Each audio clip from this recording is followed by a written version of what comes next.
our sails. A wayward bunch of scoundrels, assassins, thieves and slaves. The rich and blue bloods fear us when we hunt upon the waves. And when you see it coming, that flag of baleful black, no point in turning tail, there's no escaping our attack. Yo ho, we row beneath the black flag. A rollicking we go, we own the sea and sky. Yo ho, we row beneath the black flag. A rollicking we go, we bleed the kingdoms dry.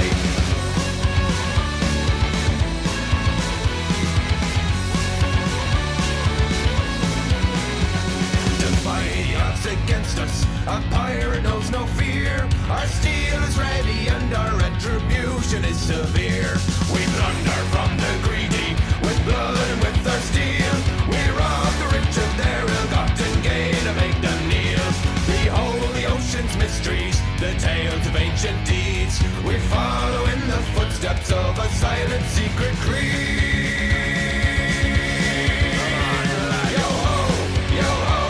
We row beneath the black flag, a rollicking we go, we own the sea and sky. Yo ho, we row beneath the black flag, a rollicking we go, we bleed the kingdoms dry. Hoist the black flag, lads.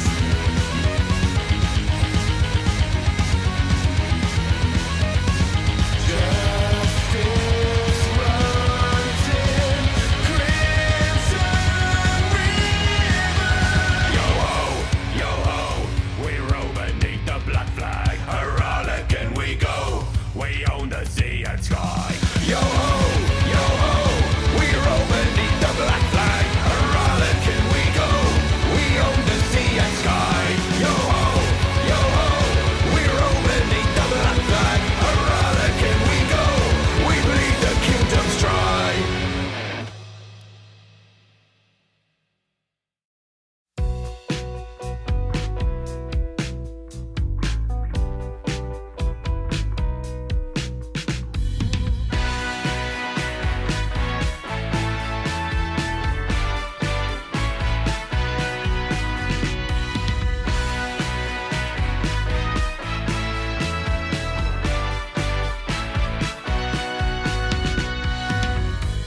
Scanning the stars at night and infinity and it just contained.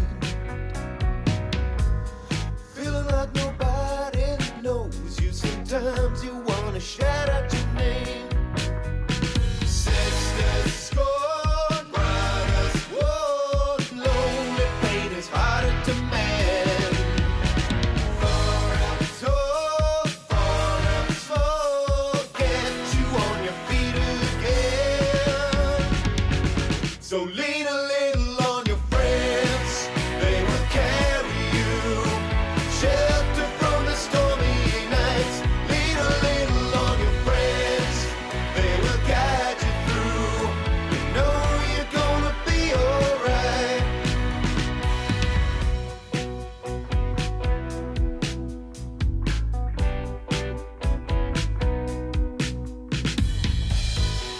Looking at all we've lost, all the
it's time to grab a helping hand.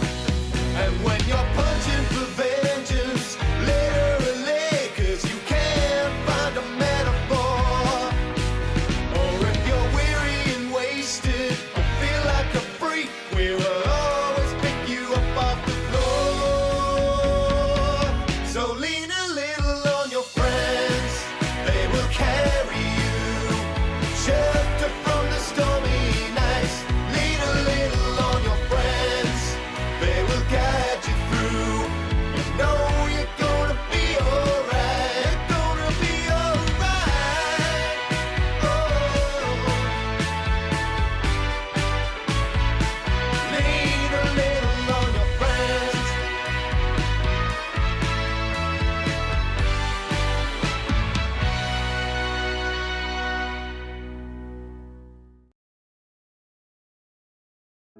Hello everyone and welcome to Final Show.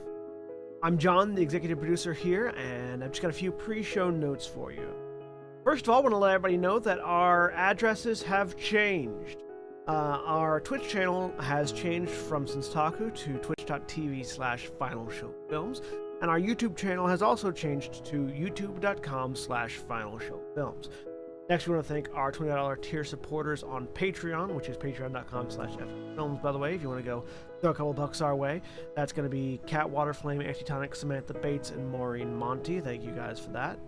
Also, our website is in the process of getting updated, so go take a look at finalshowfilms.com. We've got Mara and Jeremy are working on updating all of our stuff there, making it look nice and like a modern website, and frankly, they know what they're doing far better than I or Austin ever did. So if you want to check out the things that are changing over there, you go do that.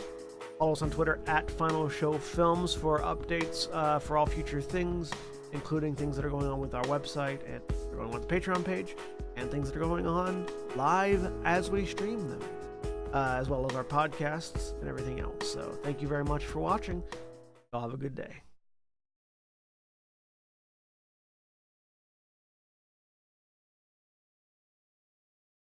And we're live.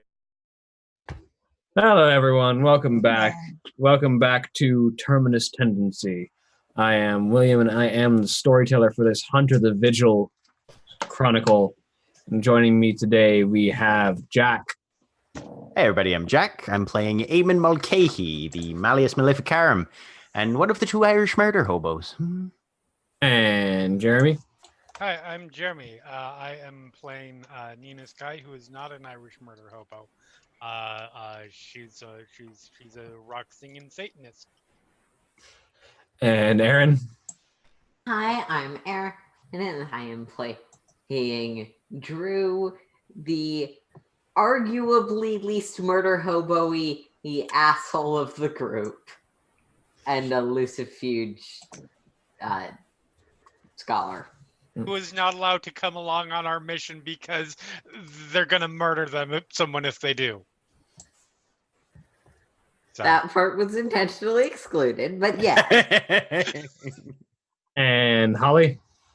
Hi, I'm Holly. I'm playing Astrid Ashwin, Knights of St. Adrian. And Craig. Hi, I'm playing Paul Phillips, Aegis Kaidoru, acquisitions expert, and I think only character thus far to have not killed anyone. Yeah, you made an effort, but you never have actually killed anyone. Yeah, not for lack of trying.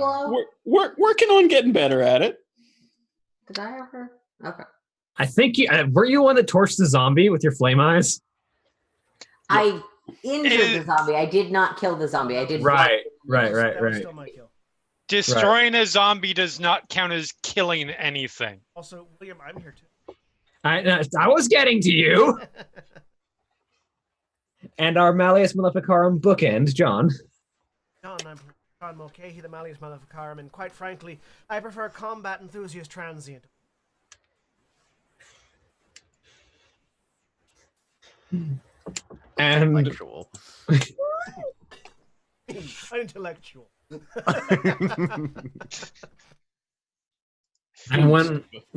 when last we left off, our group with a number of objectives to seek out, chief among which being attempting to track down and figure out the location of the Colonel's roving fortress, and attempting to find out potential information about the location of the missing Jonas Orion. The group has split into two directions, with Drew, Astrid, and Spanner, and I believe with Colleen. I don't think Drew was part of that group Wait, because that was I the think Colleen's going to the witch because Sorry, Nina. Yeah. yeah. yeah. Sorry, Nina, Astrid, and Spanner. Heading north to meet up with one Madame Zerkova, who potentially might have information on Jonas, and Drew, Sean, and Eamon attempting to track down the Colonel Dattilo. And so, as we pick up, we're going to go ahead and join. First off, does anyone have any conversations they need to have en route to either of these specific encounters? Oh, are we not getting a prologue this week? Sorry, yes, thank you for reminding me. I forget occasionally. That's important. So, yes, because I keep writing these things and then forgetting to deliver them. It's fair. I barely even wrote this one. And so returning to a undisclosed location at some time in the future in a dark room, an individual continues. All right. Well, with a little bit of the mystery unraveling, but perhaps also deepening at the same time, and as much damage control as can be done out of the way, this is the point at which a certain loss of focus can be ascribed to the group as they determine to track down a couple of side objectives that may or may not be able to push forth in the grand scheme, but will almost certainly, at the very least, provide a little bit more advantage and maybe some more information. And there was a certain amount of risk being taken in both of these encounters, especially with splitting the force of this group. But in the end, I think ultimately, when it comes to a question of how best can we push ourselves forward when there's so much unknown, ultimately the only answer that can be given is just that the cards will tell. And with that given, are there any conversations that need to happen en route? I'm trying to think. Idea. I don't think Nina has anything that needs To clarify, Colleen is going with the vampire hunting group, correct? Yep. Okay. Yes. Yeah, because you didn't want her in the same room as a witch. Yeah, exactly. Naming them after vampires. You kid, it was much. Never mind. Well, Yeah, but we're not expecting direct confrontation. yeah. That's fair. No, that's fair. And we don't know the allegiance to this witch, and she might recognize her and tip off other interested parties potentially. Yep. Fair.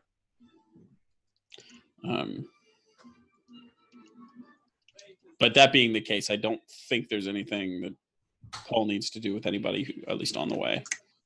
All right. So we'll go ahead and pick up as the group arrives as the witch hunting group arrives in Helen, Georgia. Which conversing group? The vampire hunting, witch conversing. Or Yes. hunting the witch to talk to her.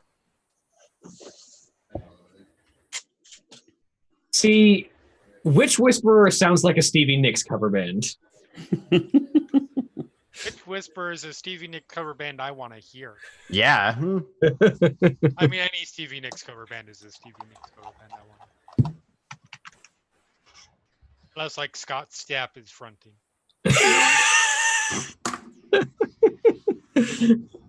Jesus Christ. What about Eddie Vedder? Eddie Vedder's fine. He's not Scott Stapp. I've gone way too long with since the last time I shit on Creed. Anyways, so yes, So, we're arriving somewhere. yes, as your group arrives specifically in Helen, Georgia, with the intent of looking for one traveling mystic by the name of Madame Zerkova. Any particular approach, or you're just looking for the wagon? Is it literally a wagon? Okay. That's what you've been told, according to Archer's Nosferatu contact. She literally drives a wagon. I was thinking RV for some reason.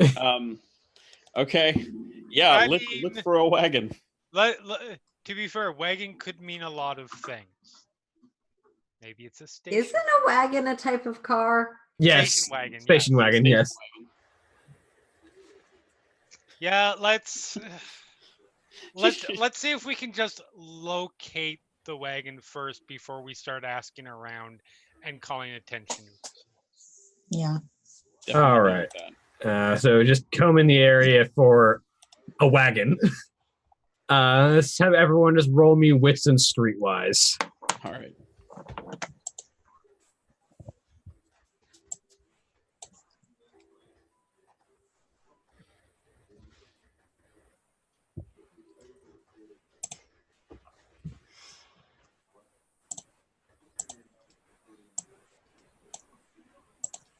There we go.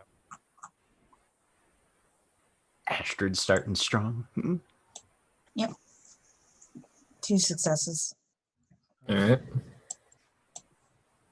One from Paul.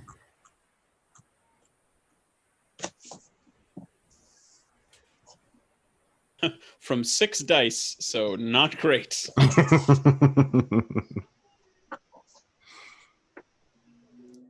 Poor you. There we go.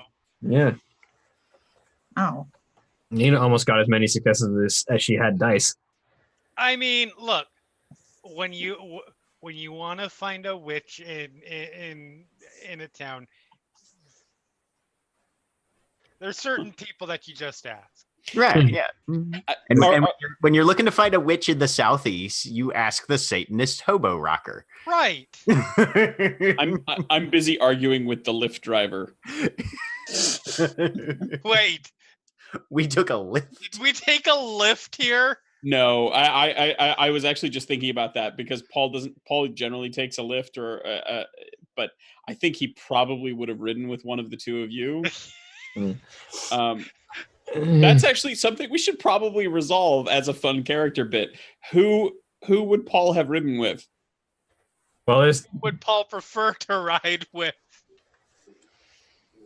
I think they're both on motorcycles, so who are you riding behind? I think before they set out, Paul did a quick search of the local judiciary case search to see which one of them has more moving infractions, and would have then picked the other person to ride with. I think that's up to you two. Everybody roll a d10. I don't know how reckless of a driver Astrid is. She's not really that reckless of a driver. Yep. I would probably guess it would be Astrid, the more careful driver between her and Nina. Yes, that is absolutely fair. So here's Okay. the other question. Because you're both reasonably connected hunters, are any of those databases any of those infractions still in the database? Oh yeah. Are you kidding? That's rep. I was gonna say you have a reputation to maintain. Okay, well, and then the flip side of that is, would Astrid let Paul ride on the back of her cycle? Oh yeah. Okay. See, describing Nina as the Satanist hobo rocker just makes me think that Nina is secretly a hex girl. Like Scooby Doo. Yes, like Scooby-Doo Yeah. Hex Girls. Well, so interestingly, in some iterations of Scooby Doo, they're actually Wicca. Yes, like Thorn is supposedly actually Wiccan. Yeah. The other two aren't, just Thorn, but I mean, 90s cartoon representation, but a decent yeah. cartoon. Yeah. I back to Yeah. Yes. In great detail, yeah, because we're enthusiastic about things here. And it's another Monster Hunter show. well, no. It's just now I'm thinking about the last time I watched Scooby Doo, which was in 1995. You haven't watched Scooby-Doo since I was born? Mother. Oh, what? Okay.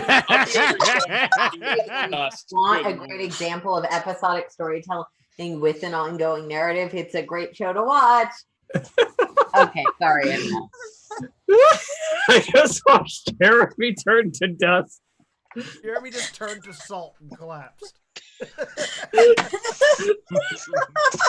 Yeah, I like that we made it all the way through the supernatural conversation before stream, and Scooby Doo is what breaks Jeremy. It wasn't the Scooby Doo, let me tell you. No, it was the birth year thing. You haven't watched. I watched it in 1995. You haven't watched it since I was born. I was in high school, y'all. I graduated high school in 1995. I was a year behind you, Jeremy. Oh. What were we even talking about? I don't know. I'm So- old and have dementia, so with 4 successes from Nina. Oh, that was good. I needed that. It was been a long day. I really needed that. well, I'm glad it was heartening for you, Right? you whippersnapper. I'm just watching Craig get gray hairs right now. Like they're I can popping make into it worse. existence. William's like a year and a half older than me. Yeah, I was about to say, I'm not even the youngest person in this chat. I'm aware. Oh, Oy vey. that felt good. I just don't flaunt it. Jesus, Craig, your mortgage is going down as we speak. So with 4 successes from Nina, as I struggle to take a breath. I have to go put on a cardigan. I'll be right back. A jacket with elbow pads. It's cold in here. Hang on, I need to breathe. My head is swimming a bit. As we discover that you're afraid of the heating and its newfangledness.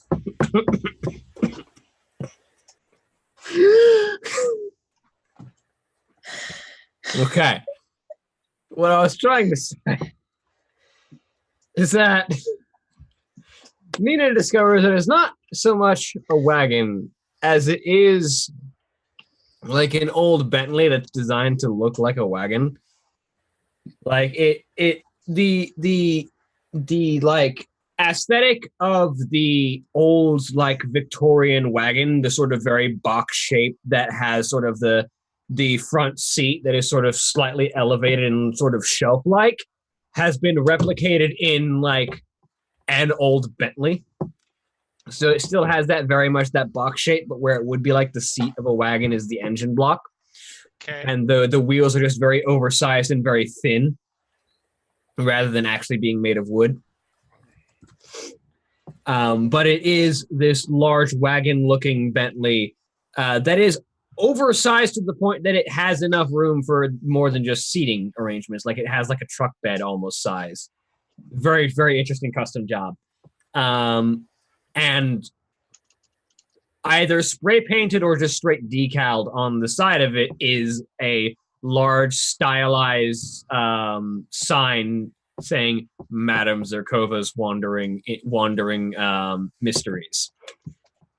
Well, I think we found it. And it's parked right outside one of the 5 to 7 biker shops in Helen, Georgia. Because, by the way, Helen, Georgia is famous for the biker motif. Dragon tail. What's the rest of the parking lot like? Is it full? Is it comparatively empty? It's motorcycles. It's motorcycles and a couple of trucks. But I mean, And a it's lot not of really- them. Or- there's a good like dozen or so motorcycles and a handful of trucks. Oof. Okay. Yeah, I will pull to a stop since we are on different bikes, so I would have to point it out to you. I will Uh, also. pull Yeah, to- not over that way. It's like we've got our wick. Well, she certainly got the aesthetic down. How do we want to Go say approach? hello? I mean, I think it should be fine as long as, we don't do what any of the people who are not currently here with us probably would have likely done in terms of threats or intimidation or things like, or, murder. Right. Well, I mean, she's clearly a person of business. I say we approach her like that. We've got business to be done. She's got information we'd like. Mhm. Let's see if we can make a deal. All right. Sounds good. Cool. And I apologize. Out of character, please remind me again. Who was it that put us in touch with her, and what was the? Archer, Astrid and Archer have been hunting for potential leads on Jonas Orion. Right. One of Archer's Nosferatu contacts pointed out that this person is supposedly a seer specializing in finding people, which isn't much, but is the best lead they were able to find. Okay. Paul turns to Astrid and said, "Did your brother mention? Is this a sort of acquaintance that we might drop a name, or should we perhaps not mention that we know them through what was it, a Nosferatu?" Did he mention that to her? No, he just said that the Nosferatu contact knew them. It was a very short conversation. He didn't mention anything. I think we'll be okay to drop a name. All right. I hope. Well, let's see if she can put us on the path. All right.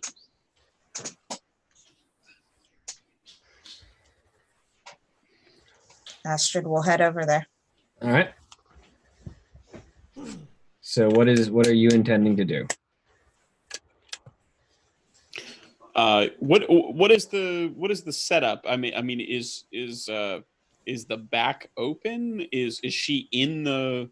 So as you approach the vehicle, it appears to have a back that does open up. Like the back hatch is very much sort of. This whole vehicle is like a super custom job. Like it's been done up a lot. Like it looks like the base Bentley has been so modified that it can hardly be called a Bentley anymore. Okay. And it's oversized as all hell. But it does look like the hatch does open wide and like sets up for like if someone wanted to run a shop out of the back of their vehicle. But it does not appear to have anyone inside it right now. It just looks like it's locked in front of this motorcycle shop. Okay. And it says the exterior says Madame Zarkova. Yeah. Okay. Well, I guess we ought to go take a look inside then. Maybe she's doing a bit of shopping. Maybe she rides in her off hours. All right. Sounds good. Paul says, "Well, I didn't exactly pack my biking leathers today, so maybe you all ought to go in first." I mean, the two of you actually ride motorcycles, so you're not exactly out of place in Helen. Right. Right. Astrid will go ahead and go in. Yeah, I'm going in as well. Paul will follow. He just didn't want to be the first one in through the door. So, just everyone roll me just wits and perception as you enter the shop. Wits and you mean wits and composure? Sorry, wits and composure. Yes, wits and perception. 2. 4 again. Nice work, Nina. 1. You wouldn't happen to have combat plan because I feel like the dice are getting out their success now. That's up to you. I mean, you Paul got. walks in and says, "Who owns that piece of shit bike outside?" Yes, they're getting in a fight. So, as you all walk in, you sort of take a look around and take in the atmosphere, and it is very much this particular motorcycle shop sort of sells the more less of the biker gang and more of the spiritualistic side of the motorcycle community, which sort of makes sense that someone like Madame Zerkova might hang out around this area. There's a variety of like trinkets and accoutrements that are designed to sort of bedeck your bike to represent accomplishments and experiences. And there is the thing that catches Nina's attention is a woman in sort of intentionally frayed black and very form-fitting, but like form-fitting around the chest and legs, but then sort of flares out around the arms and lower legs. Dress that is intentionally sort of like distressed and frayed on the ends of the garment to make it look damaged. Woman with sort of very long, luxurious black hair that sort of reaches around mid-back. Very sort of pale face makeup and black lipstick, dark eyeshadow, who is in the middle of passing over a sale to the owner of the shop with a small box with these small silver bells in them that look like these small silver bells on small keychain sort of shaped rings. The silver bells have a variety of different designs engraved on them, and she's in the middle of passing the box over to the store owner, who is handing her a wad of cash for them. All right.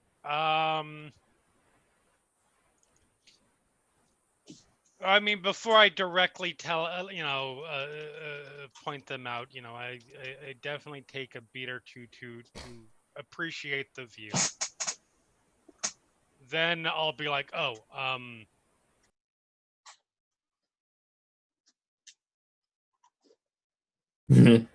gesture that way. Is Nina sort of locked up for a moment? A little bit. Okay. Paul will step forward and say, "Oh, I've got to ask, is that your custom Bentley outside?" So she finishes counting the amount of cash that she's been handed. She sort of looks up at you and sort of tilts her head to the side. "Oh yes, that's mine. Can I help you?" Paul whistles and says, "That is a beautiful piece of work, if you don't mind my saying.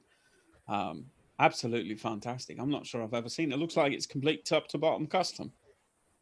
"Yes, it's been quite an interesting ride to get it put together. A number of very special mechanics have had a fun time working on it." Oh, I can only imagine.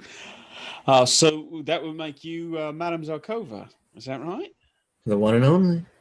And I understand you might be a purveyor of guidance to those in need of it. That could be described of me. Are you looking for a reading, some trinkets, something to help you sleep at night? We're looking to find someone. Direct. I like it.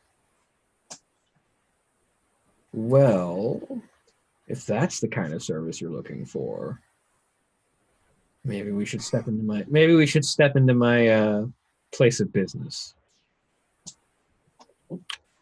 "Thanks again, Dan," she says to the store owner as she sort of pockets the cash into the voluminous folds of her robe. She just kind of puts it somewhere underneath, like right under where the chest area is, and it just sort of disappears. There's no visible pockets that you can see in this dress, but Why would they be in distress? We've established that I'm ancient. I'm allowed to make vaudeville jokes. But all right. So is she heading out then? she sort of walks past you and sort of towards the door and kind of looks over her shoulder and just kind of crooks a finger towards you. Does Nina On my way.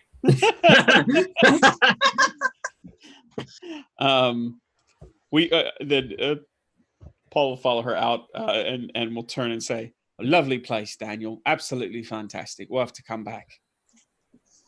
He just kind of gives you a shake of the head and nods as you head out. It's sort of like this, like, I've seen this like 3 or 4 times grin on his face. Is there anything, of specific interest in here, by the way? What is of specific interest to you? Well, anything that looks like it actually has arcane merit.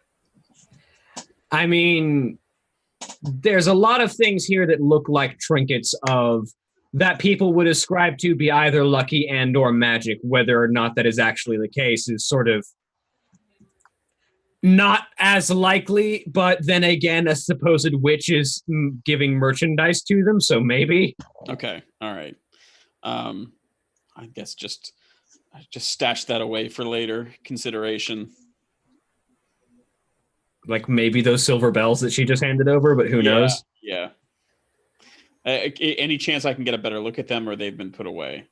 Yeah, he's put them behind the counter. Okay. All right. Well, next time I want to go midnight shopping, maybe I'll come back here, browse around. But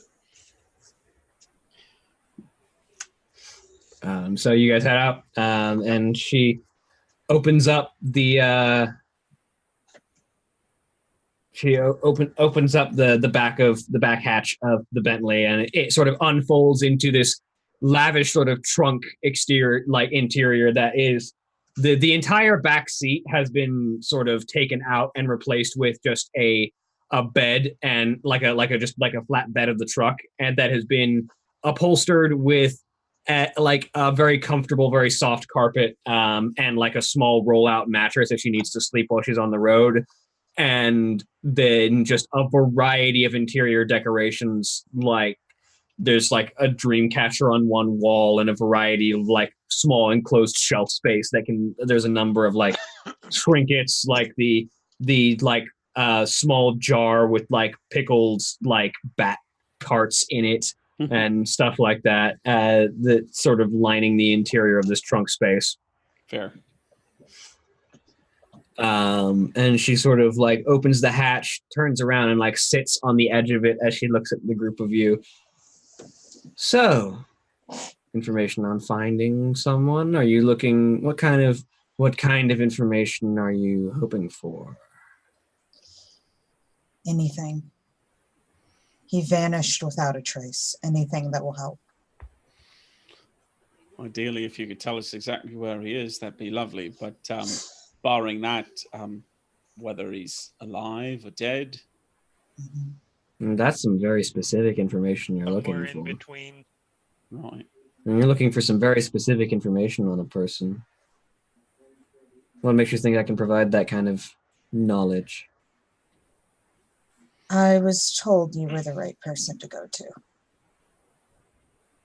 Really? What kind of reputation do I have around this area? Do I know the guy's name? Nope, you just know that there's a Nosferatu somewhere. Let's just. You have a reputation among certain segments of the population.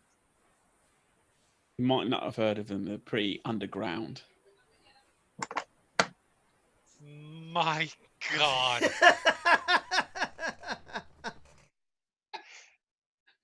He puts on hipster glasses. The worst thing is that I can't be too mad because that's actually a really good way to be subtle about it. Nina just pinches the bridge of her nose. Let me see how her empathy's holding up right now. Okay. How much patience does this woman have for you? The one eyebrow kind of raises a bit. Well, you certainly don't seem like creatures of the night, being you're here in the middle of the day. You are very observant. Is that what they call second sight? This is just first sight. You can see seconds. No, we're not. Heartbeats and everything. That said, we're knowledgeable about certain things. As of right now, well, period. In relation to this mean, our only interest is finding out the information we need to find out. Well, if that's the case, then let's get to the serious business, shall we? That's not totally true. I have many other interests regarding this meeting, but they're not ones that require an audience. Oh, you're cute.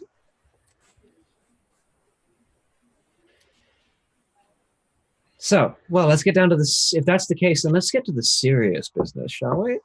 Which means a little bit more privacy, shall we? And she sort of reaches over to the sides of this hatch and pulls a pair of curtains that are on the sides, like that sort of like are designed to shield the interior of the vehicle.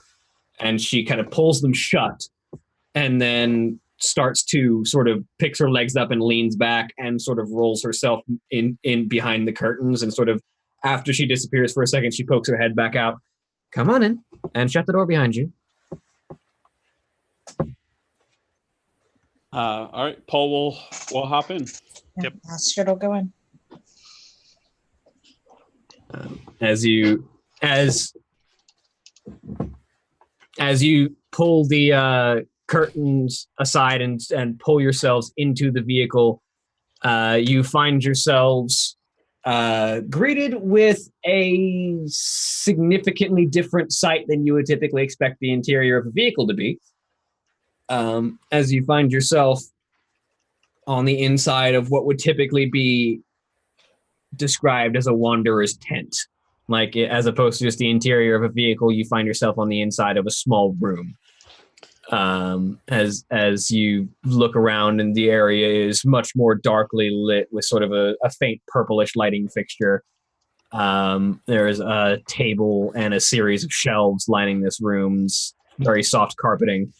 And the table is adorned with a small set with drinks set on it. There's where you are walking through, as you look behind you, you see, as opposed to just the curtain on the back of a vehicle, there's actually like a curtain door. And as you look around, this area is just sort of, it's a small, like, interior of a caravan house, like someone set up a tent in the middle of somewhere, but it's supposedly on the interior of a hatchback Bentley. Is this just exceedingly clever design, or is this something magical at work? This is absolutely these dimensions do not fit the interior of this vehicle. Like, Okay. you're in like a 15-20 foot room where you were just a minute ago outside of a Bentley. Okay, all right. Can I try to figure out how that would be accomplished, if I'm aware of any spells or enchantments or items that could make that happen? You can go ahead and roll me wits and occult. Okay. Any bonus for my conspiracy? I give you a +1. Okay.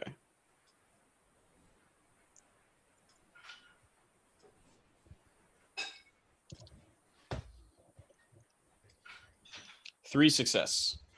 I mean, the bigger on the inside trick is something that's sort of known. Okay. It's not like a specific spell. It's just a variety of different enchantments create larger spaces, either by linking to a different location, which means that this could be an actual place in the middle of somewhere, or just bending space by creating an area that is actually larger on the inside. Even Okay. if it is a gimmick in certain television programs that are popular amongst the mundanes. I mean, you got to get Oh. inspiration from somewhere. Um, And as Madame Zerkova sort of walks in and sits down at this table, so how about you tell me who exactly we're looking for? And as we deal with that, we'll take a break away from that for just a second and slide on over to the other group. As the group of you with Colleen, as Sean, Eamon, and Drew make your way out towards between Georgia. And that's Heading. why you never try and make it so it looks like the plastic explosives are an actual potato. Does that answer your question, Colleen? No, see, I was more curious about why someone had wanted to make it into a potato in the first place, but okay. National pride. And also because potatoes are something you don't look twice at. Tell me, have you ever inspected a potato thinking it might be an explosive? No, but now you I go. feel like I should. Yes, you should. And you're wiser for it. Drew is Okay. on his phone trying to figure out like roughly how big between is. It's between this. Is and it this. like one of those foot circumnavigatable small towns, or is it like a suburb? Well, Between has a population of 360 people. At a density of It's GM Fiat. it's not big. Okay. So my thought is that we could most of us have been seen by and would probably be recognized by a decent number of the people we don't really want recognizing us. Its area is a square mile. Less than a square mile. Okay. Slightly under a square mile. Awesome. Foot circumnavigatable. What I was hoping for. My thought is once we get there, Crowley is really good at being unseen, and no one's going to look twice at a slightly mangy dog once I take off the vest. We could wait somewhere. I could be in contact with him or even watch through his eyes, and he could go around seeing if there's any spots that seem particularly full of foreign men doing foreign stuff. It occurred to me that when we also, if any of them don't have English as a native language, I am a dead giveaway because I don't think I can turn off my powers. Fair enough. But It's a neat wrinkle yeah, so like the that. general plan. But we're not hoping for contact anyway. We're hoping for location.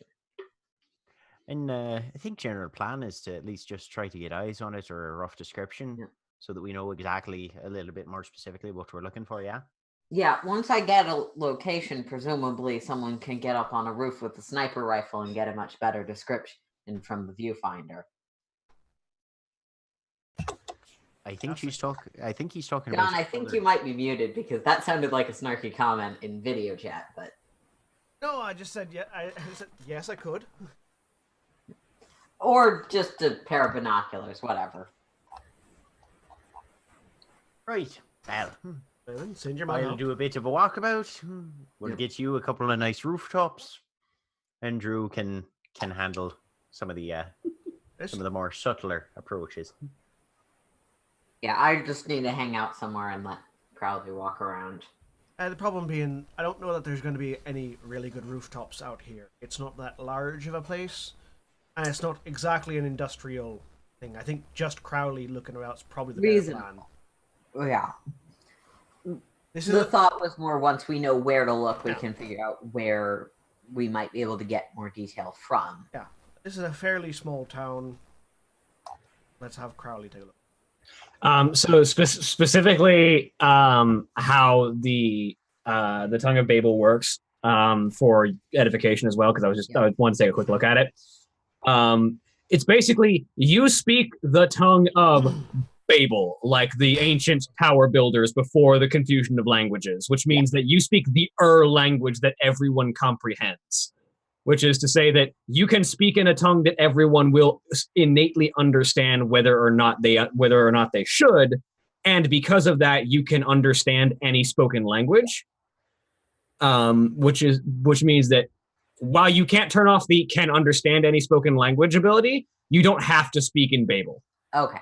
So if I, for example, wanted to make sure a whole bunch of people whose native languages might be like German or Dutch didn't go, hey, how is that person speaking German to me and Dutch to this other person? Yeah, you don't have to speak in Babel. You can't turn off the understanding all languages because you understand the Babel tongue. Mm-hmm. But you don't have to speak in the tongue that everyone understands. Never mind. Good to know. That's very useful and probably important for not breaking the whatever we call the secret of supernatural stuff.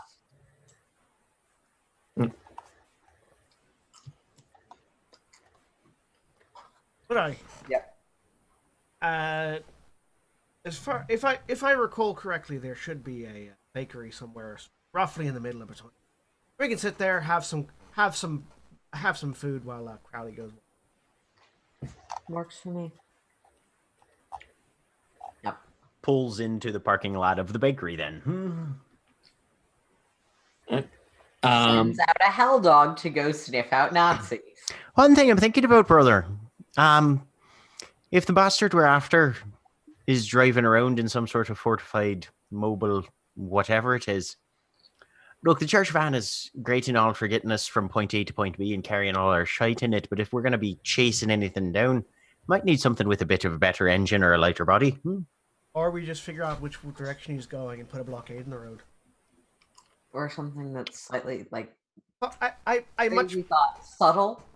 By the way, we probably shouldn't park in the open, given they definitely know what our car looks like at this point. I much prefer. I'll drive it around back. I much prefer setting an ambush and having him come to us rather than trying to chase after him. Chasing after him puts him in more power. Oh, aye.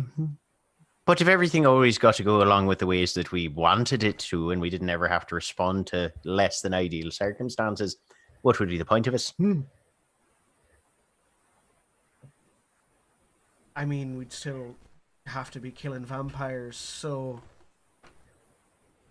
I don't know what the question means. Go find your donuts and I'll park this thing around back. The bakery. There's more than just donuts. You're a bakery. Fuck off. Your mom's a bakery. You know I've got no idea where mom works these days. Which makes the statement I said potentially true and Potentially false. true, but wished. And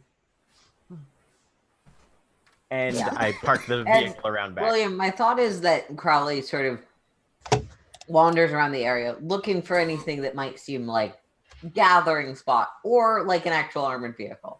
All right, just go ahead and roll me a wits and composure for Crowley. Reasonably out of the way and not engaging if anything is found. Yeah, for what it's being a worth, shabby stray. for what it's worth, between is the textbook definition of a one-stoplight town. Okay. There Yeah, is only I one stoplight. assume that a dog could make their way through it pretty quickly. Oh yeah, it's got like a square that has a couple of shops. There's literally a bakery, a gas station, and like a couple of food places. And for some reason, it branches off like to a disconnected neighborhood, where the neighborhood is in between, but none of the roads that go into the neighborhood are in between. 1 success. All right. So let me very quickly pull up my map here so I know exactly what I'm talking about. And there's this squiggly bit at one side of it where it's got like this, they did weird things to the city map for this.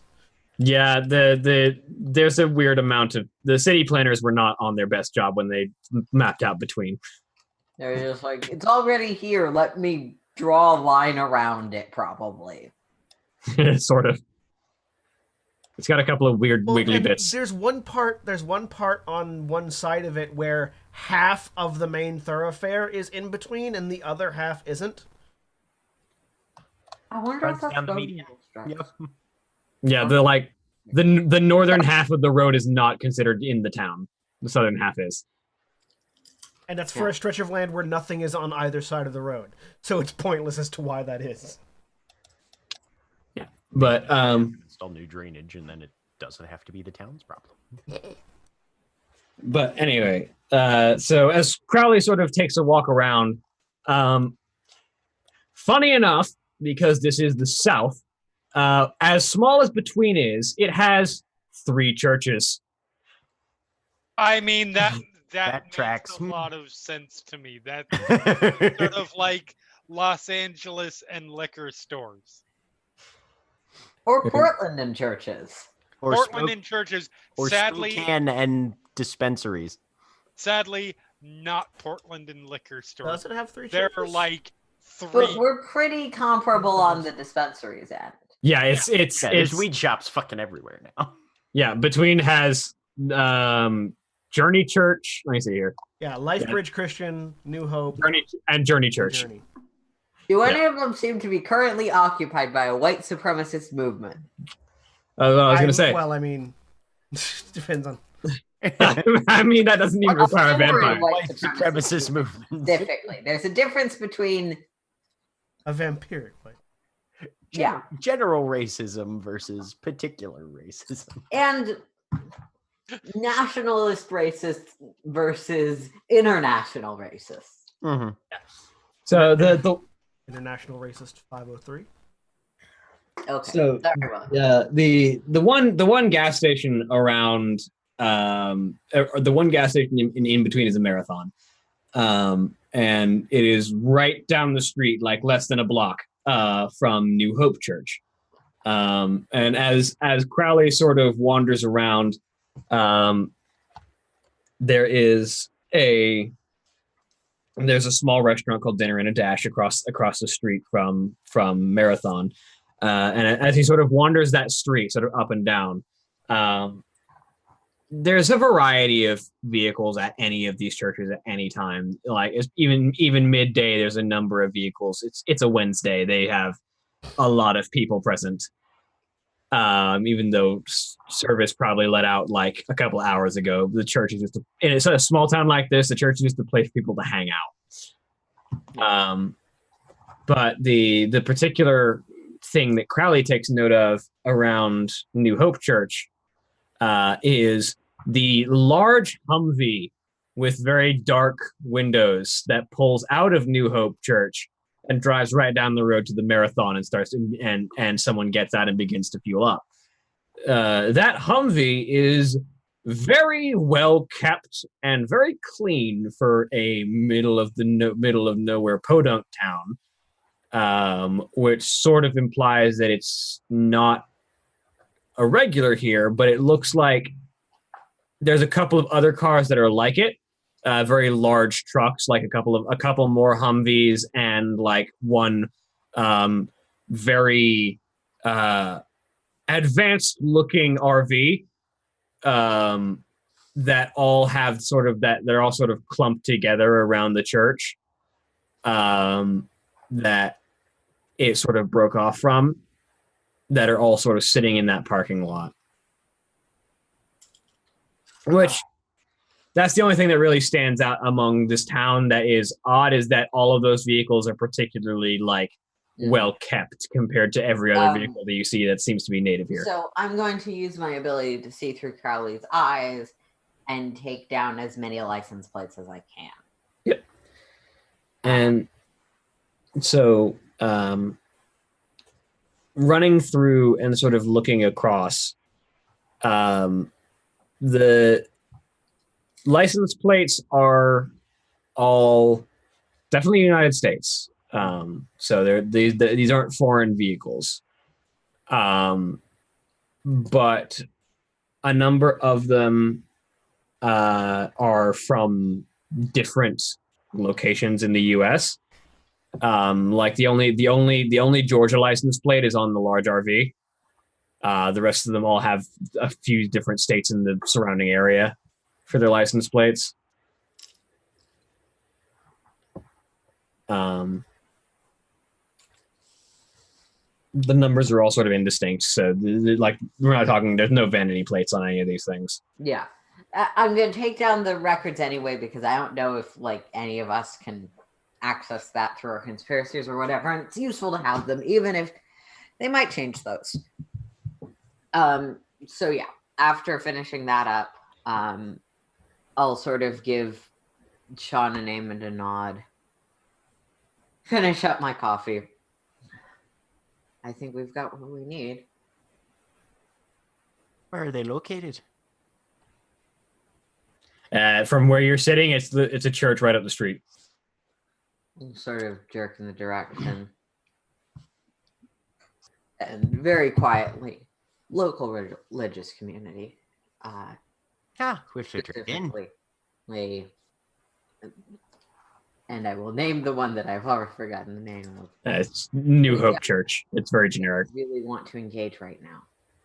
No, I was thinking we could possibly wait until they've all tooled off, and then a couple of men of the cloth might go in and speak with whoever's still there and see how their day's going and how the Lord might be treating them.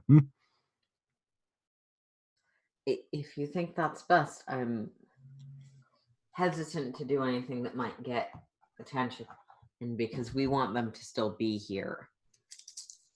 But William, from what information we'd been given, we had basically been provided the impression that they're on a route, more or less. They don't stick anywhere particular too long, right? Yeah, like from what you could have gathered from what you gathered from the records that Nina broke into, this caravan, if this is the right caravan, which it seems like it might be, tends to stay on the move. It typically doesn't stay in any one spot for more than a day. Okay. Tell you what, But they've seen as long as we're out of here by nightfall, it's fine. Right. Sit here for a bit. I'm just gonna go take a look. Just gonna walk, not do anything, not interact. One of us, one person walking around, probably fine.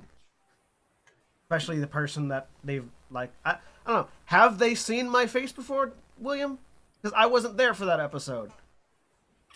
I mean, you were posted up in a sniping position for most of the fight at the compound, so Especially considering that I don't think any of them have ever seen my face. So sit here, eat a bear claw, and I'm just gonna go walk up the street. Right. I mean, they have tinted windows. Just kill them all and let God sort them out. They have it coming. We don't know that they were the first owners of these cars. Okay, fair. And Eamon is they have tinted windows on an RV. Eamon is texting Nina and he'll send it to the group text if we have one. Otherwise, Astrid's probably the one getting the text. Just letting everybody know, found a caravan in between, looks mighty suspicious, that sort of thing. Yeah. And Cautious investigation underway, keeping our distance. With a nice little undercurrent of, hurry up and get your asses down here. I just text back, we'll BYC. That and is. You get to try to figure out what that means. Astrid will just text back, don't get yourself killed. Yeah, Jack. I hate to bring it to you, but Yeah, I was gonna say that's a several-hour drive. Yeah, no, I definitely am aware of that fact. I don't know that Eamon is. All right, so Sean, you go for a walk. Yeah, I'm just walking up the street. I'll walk up the street. I've got my big broad brimmed preacher hat on, that keeps the sun out of my eyes. And I will recommend that Colleen and I get back to the van where we're less visible. and I'm just gonna I'm gonna walk past the the gas station and up into the church, up towards the church, and then probably turn around and walk back. And while I'm walking, I'm going to be praying to myself. That is praying quietly so that I can hear myself, not praying to me, myself, and I. For a little bit of true sight.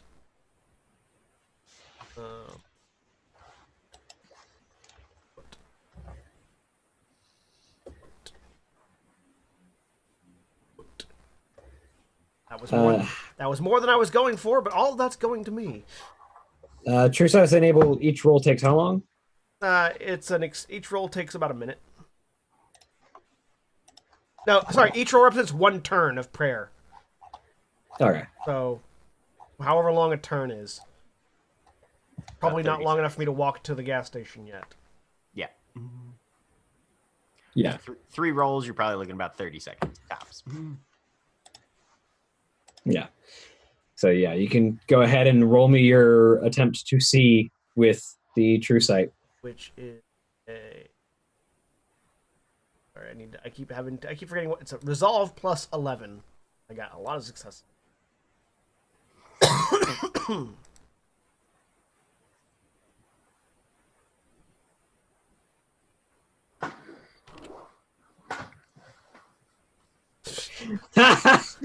On 13 dice, I got 3 successes.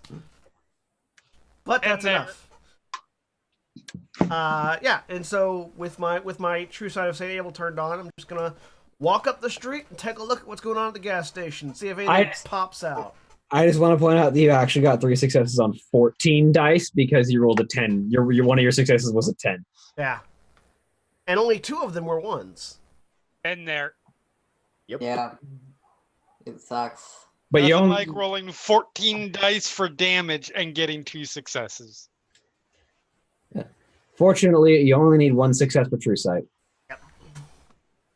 I would have been amazed if you had somehow failed that one. It's entirely possible. Been there. Because the difficulty is 8. Anyways. So, as you sort of walk up and down the street, your true sight isn't picking up too much, but it's also the middle of the day, so any vampire stepping out within vision of your true sight is a dumbass vampire. I'm hoping I'll see a ghoul or 2. Well, the thing is, ghouls don't show up to true sight. They're just humans.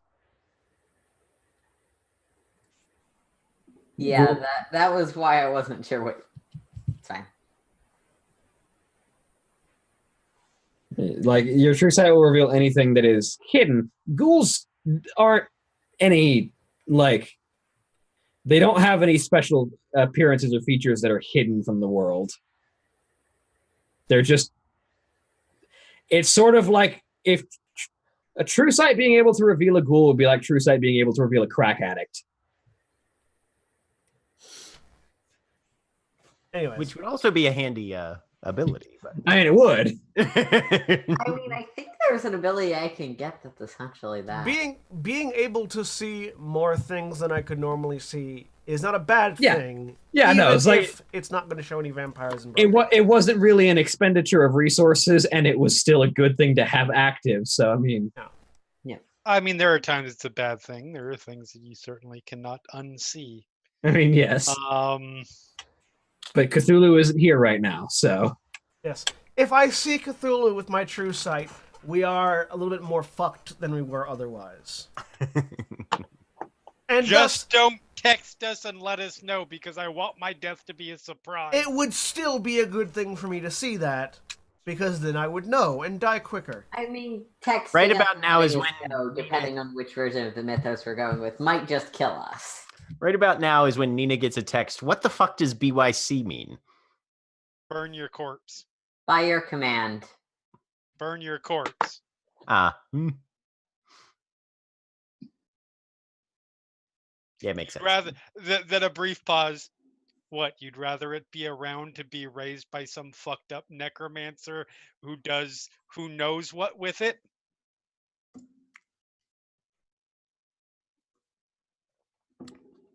Eamon is currently busy with other things now that he knows what burn your corpse means. Anyways, So yeah, what as do I you see at the gas station? yeah, as you walk by the gas station, you see that large, heavily tinted windowed RV, or not RV, the Humvee. And as you sort of look at it, there's this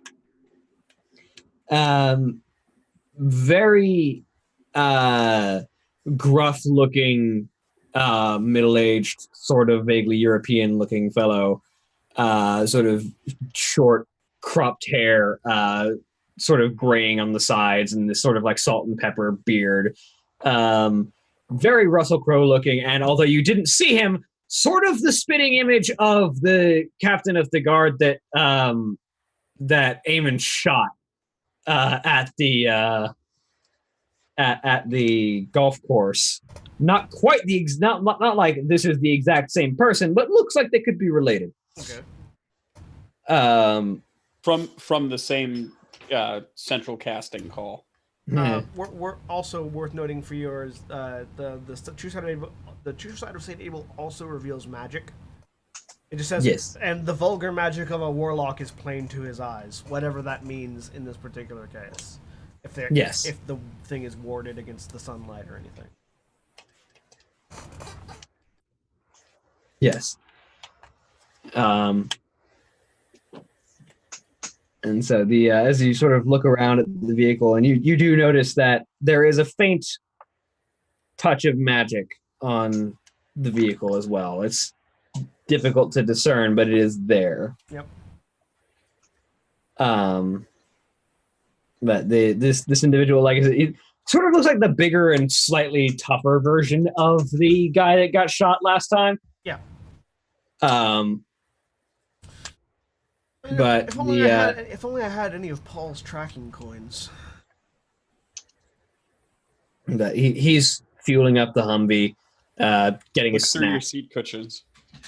I'm not in a car. Yeah, he sort of walks into the store while the vehicle's fueling up, walks back out with like a Slim Jim. Oh, right. You guys don't pump your own. You guys pump your own gas. Yes, we do.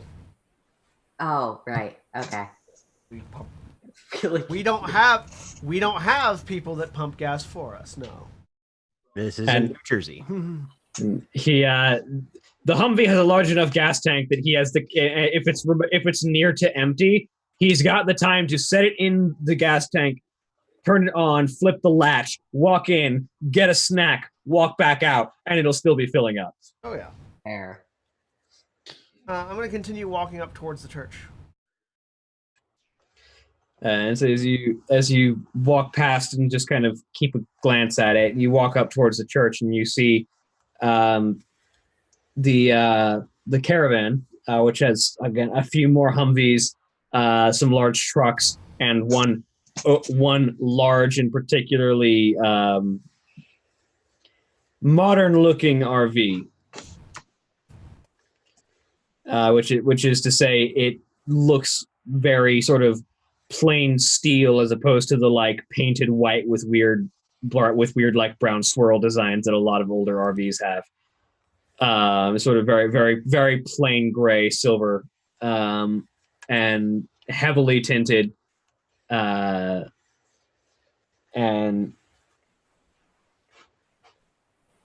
as you sort of walk past the front of the church, you can see that there's about 5 or 6 more of these people, vaguely somewhere either like middle of the South, middle-aged white dude, or vaguely European middle-aged white dude, sort of milling about these vehicles, a couple of them walking to and from the church.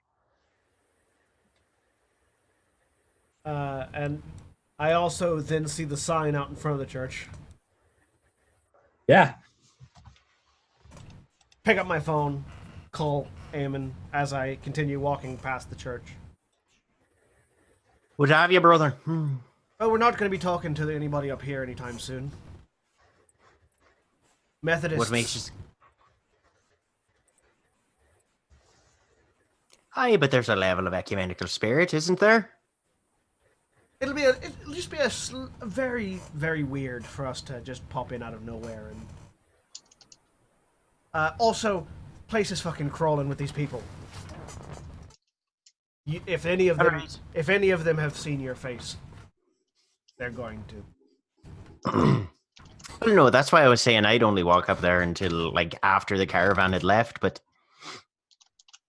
So, otherwise, I'm quite happy to sit at a distance, keep an eye out, and does maybe it off a straggler or two. William? Does it seem like they intend to stay here for very long? I understand we've been talking about how the caravan moves on. Does it seem like they are going to be leaving between today, and probably won't be coming back? Based on what you're seeing, there's a couple of people sort of milling around on a smoke break. No one seems to have left these vehicles except for the one guy who took a vehicle to go fuel it up. You would assume that their stop in between is a chance to fuel up, take a break, and stretch legs for the people who feel the need to do that, which is to say the living people. And basically spend a couple of hours and get anything done that might need to be done while they're in a place, and then start moving again. You would expect this to be a very brief stay. There's not a lot in between that would really warrant them staying any longer. Also, I'm getting the suspicion that they're not staying here very much longer. I'm not sure what we'd get talking to the church rather than just following them. Fair enough. Important question. Are you on speaker so that I can hear this or no? If you guys, he would have followed you guys into the van, so yeah, he would have this out on speaker. We don't need to follow them. That might actually raise suspicion. I can just figure out where they're going next. That's fine. If you can do that. I'm walking up the street a bit further and then I'm going to turn back around. So I'll get another look on my pass by, but there's a load of these fuckers. By my count, William, how many of these guys am I seeing? Well, first off, each of the vehicles has that similar trace of magic that you saw before. Yeah. But standing around outside these vehicles, there's like 3 more Humvees here, and like 2 trucks and an RV, and you're seeing 6 people just kind of milling around outside. About 6 vehicles with about 6 additional individuals milling about outside, each of them magically warded. So definitely the right caravan, or at least something worth investigating caravan. I would be shocked if we happen to find the other caravan of European vampires. I mean, if there's a second one, be our luck. I mean, if the second one is nice, then I don't care. But yeah. I know, definitely the right one. I'm spotting the magic wards right now. I can't tell what the magic wards are for, but can I hazard a guess? I mean, the most obvious one would be to ward out sunlight. Yeah. Can't quite tell what the magic's for, but I imagine sunlight. Preventing it. Could I break one of those wards? By breaking the window. Okay, so I couldn't like just cancel the magic. I'd have to just like break a window to get it. Yeah, you'd have to once the ward is set into the vehicle, you would have to damage the integrity of the ward structurally, which should be shattering the window.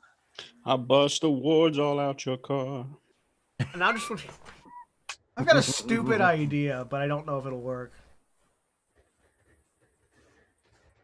Say that out loud. How feasible would it be to get a large truck that can spit gravel like nobody's business out the back? I mean, I suppose we're in the sort of town for it. Like a big ass fucking monster truck or something. Subtly and immediately, William, do I have any idea? I mean, if you knew where there was one being sold, you could absolutely pick one up quickly. You just have that many dots of resources. Yeah. But the question is finding one that is available, and this is not the right size of town for that. You need slightly middling to almost big town to have someone who decided they wanted to oversize their truck. If we want to do that soon, sure. Right now, no. Because I'm thinking the wards, the wards could very easily be broken just by breaking the glass on the windows, so, or at least damaging them enough. If we could damage the windows incidentally with some spray off gravel from the back of some tires, perhaps we could accidentally kill some vampires. Well, accidentally. And then get into a conflict. Certainly. Because even if it's accidental, I don't think they're going to let the random guy with a truck that toasted 2 people just drive off. Oh, certainly. But it's a lot hard. It's a lot easier for us to engage at a distance in a truck than it would be surprise and busting open their windows on the ground. Not today, but if we want to rent a truck in the future, we can do that. That's just an idea. Anyways, heading back your way now. I mean, alternatively, you just get up on the roof and put a few rounds through. There's not really any roofs around with a clear line of sight. Unless I'd be on the gas station, and that wouldn't exactly be a hidden spot.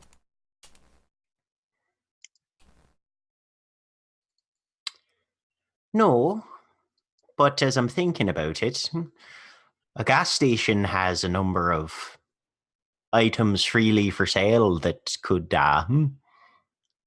assist. Like what?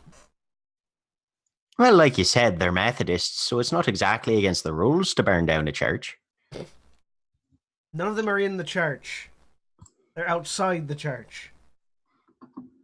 I thought you said it was the windows of the church would had the wardens on them. No, it's the windows of the cars. Oh, windows of the cars. Well, that's even easier. The windows of the 6 cars in the caravan are all warded. 7, technically, counting the ones at the gas station. 7. 7 cars. Can we flash back to about 20 minutes ago when Simon was wondering why we didn't let him go with the witch group? Right? But speaking of, the 2 people who are in the car probably do see Drew flinch quite a bit at the whole gas station conversation. You're right there, Drew. Yeah, I feel like going in with half our force to conflict with heavily armed vampires is perhaps not. Also, this guy supposed. True. Also, this guy's supposedly a military veteran moving with a caravan. What makes you think that glass isn't bulletproof?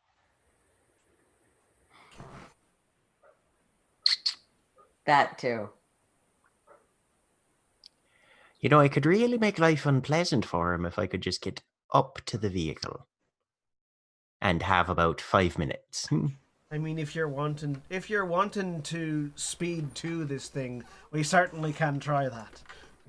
Nah, we should wait for the other ones to get back. Drew's Let me put it right. this way. Better tactical Do prefer. you guys want to deal with explaining to Astrid that you stole all of her chance to murder the vampires that No, she is no, we burying? don't. I'm just spitballing plans for the future. At the moment, we need to keep an eye on these, though. How do you intend to find out where they're going, Drew? Well, I found them this time, and they're going to be following a. I can make a pretty good guess based on the way that they travel around. I hesitate to say ritualistic, but It's a pattern.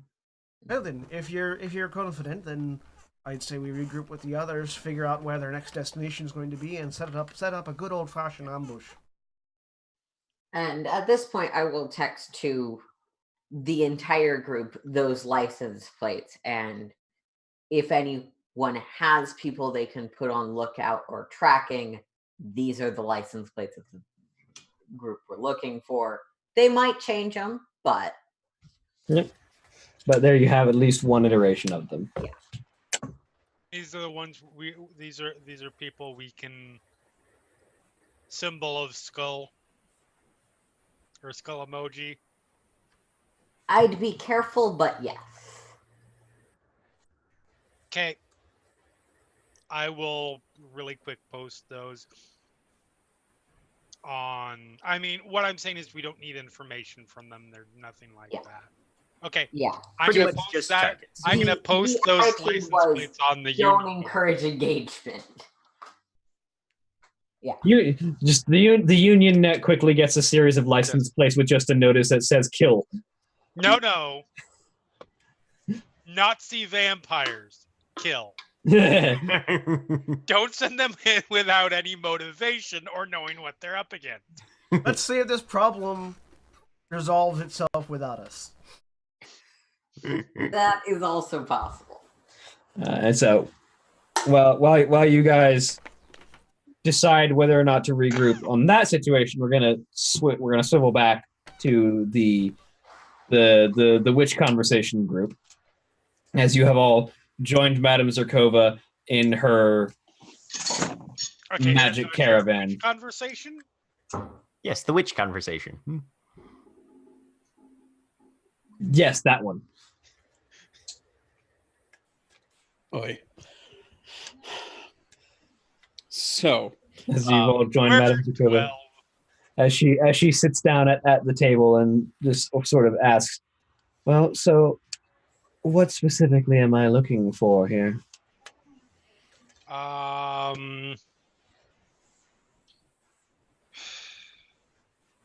His name's Jonas. I'm gonna look at Astrid. Astrid has more information about Jonas than the rest of us. you mentioned that that sort of specific information was a big ask. What do you need from us in order to track down something like that? Well, as much information that you can give me as possible certainly makes my job easier. And if you have anything that belonged to the person you're looking for, that certainly helps. Do I have anything of Jonas's on me? Do you? Do I have the phone? I can't remember what happened with the phone. I believe you did have his phone, yes. Okay. She'll hand the phone over. This was his. Interesting. Now, what can you tell me about this Jonas?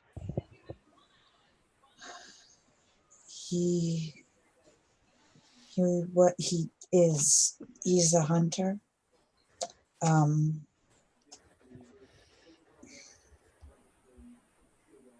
With Knights of St. Adrian. What can she remember about him? And what can you remember about him? It's your mentor.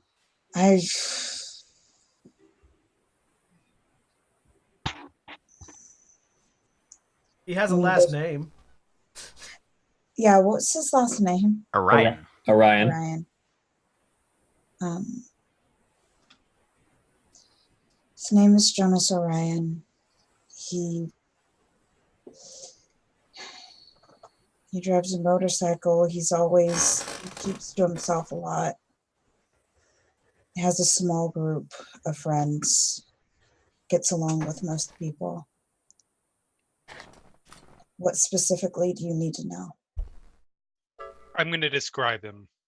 You describe him, and so she sort of takes the description, and not just his physical appearance. Yeah.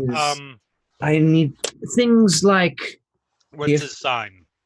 things like the effect he has on you in when you are in his presence. What trail does he leave spiritually behind him, emotionally? What is the wake that he leaves in the ocean? It brings people together. People who otherwise might not place in ice. It's one of the only true friends that I have. He's always there.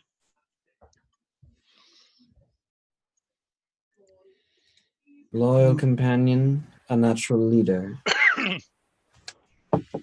a gatherer of disparate folk. I begin to piece together an image. Let's see what I can find. And she will sort of... She pulls out two different things. The first is a tarot deck, which has a very large stylized Z on the back of each of the cards.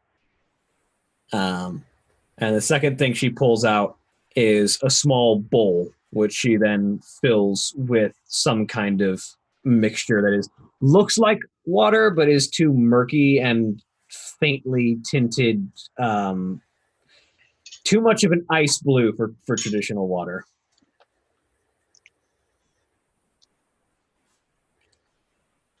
And so as she sets the bowl just in the center of the table and then starts to shuffle up the tarot deck. And she sort of goes through the motions. And you've told me about the man. Now tell me about his disappearance. What happened to him? That you cannot find him. We were underground. Fighting a bunch of werewolves. Yes. You've been busy then. Just I like to keep active. We should talk about that later. to be clear, we were fighting the bad sort, that lives in the sewers. Mm-hmm. He went in with us, but didn't come out. And I'll pull out my phone and then open up a map application and show her where it was. The last place we saw him. Mm-hmm. I mean, no need to be classist about it. It's not that they were in the sewers; it's that they were evil and like big and mutated and corrupted and shit.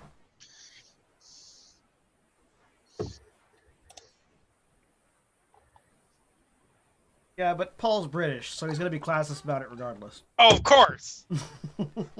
I mean, yes. So, as she sort of shuffles the deck. Someone did mention the motorcycle. I don't think anyone's mentioned that it was magic. Oh, right. I don't think the rest of us know it's magic. Astrid does. I'll also point out that that it operates on magic school bus logic for no adequate reason. I'll also point out that my last werewolf character literally grew up in the sewers. Say, yeah. Somewhere, some bonars just got really pissed off at somebody in Atlanta, and they don't know why. And there's a Nosferatu going, I am 300 years too old for this shit. Yeah,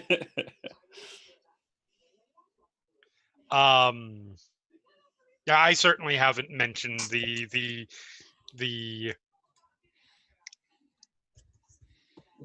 All right. So, as she sort of artist vehicle. She sort of lays down the a set of three cards, and sort of indicates the first. First, the circumstance, and she flips over the tower. That's not good. Oh, shit. That's not good. Tower is disaster. The circumstance of the disappearance is chaotic, an upheaval, an awakening, potentially. A revelation, sudden change. Things taking a very surprising turn, which, based on your description, seems appropriate. The cause, he says, or she says, indicating the second, indicating the second card, which she flips over and reveals the moon. The moon. The moon represents illusion and fear, the power of intuition and the subconscious. If you'll forgive a stupid question, does it also represent werewolves? Typically speaking, tarots don't get that particular. No, but should things be... This isn't the thing that most tarot readings have to interpret. I mean, if I were to describe a typical werewolf, given my experience with them, I would more describe them as strength, were I to choose a tarot for them. That's fair. Or perhaps the chariot. Oh, you lost me again. Chariot. It's a thing that they used to write in Rome when you were like 12. Yeah. Very clever. Follow that bit. Just not sure what it's got to do with werewolves. It's one of the major arcana. In the tarot, The chariot represents willpower, action, determination, a force to move forward. Much obliged, madam. Wait. Hold on just a second. Paul, do I know things about magic items that you don't? Paul shrugs and smiles, and says, I think it was the inimitable Mae West who once said that if you're the smartest person in the room, you're in the wrong room.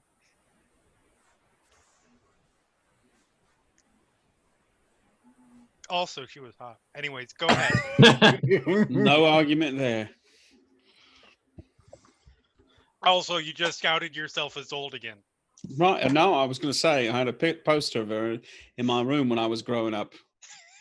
And he grins and winks. How could you? She would have been like 6 at that point. I'm sorry, Adam. Please, go ahead. And the consequences, she says, indicating the third card, which she flips up and reveals death. Of course. Massive change, transformation. And an ending. An ending. Sometimes a renewal. Sometimes death. Sometimes literal death, yes, though not always. In Not fact, always. rarely.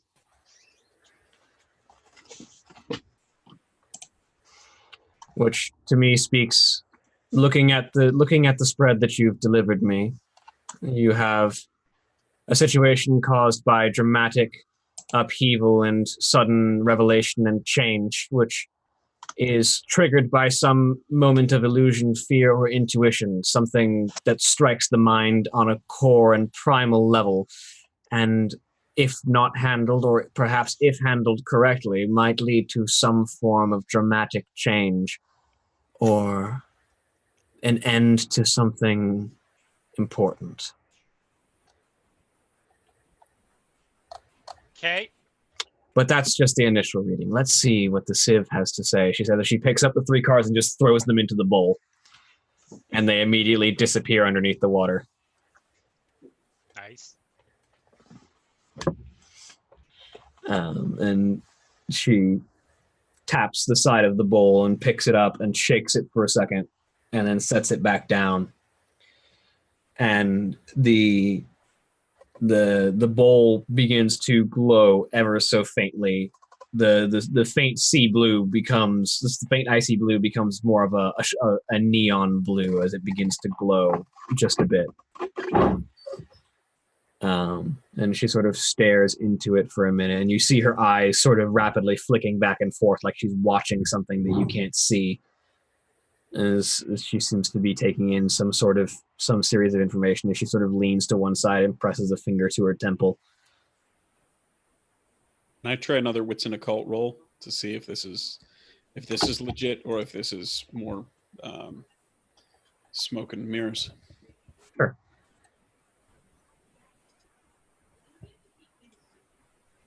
One success. I mean, she definitely seems to be reacting to something. It's very hard to fake rapid eye movement. Okay. Like the sort of rapid eye movement that indicates someone following a visual perspective is very difficult to fake. You can. It's not easy, and if anyone's good at reading it, can discern patterns. But she definitely seems to be following some sequence of events that is playing out before her eyes. As she sort of sits there for a minute and tracks what's going on. I see a man, a soldier, a paladin, a stalwart, a leader, someone who has fulfilled his role as a mentor in gathering a group that might do much, that might potentially bring this place from the brink of destruction.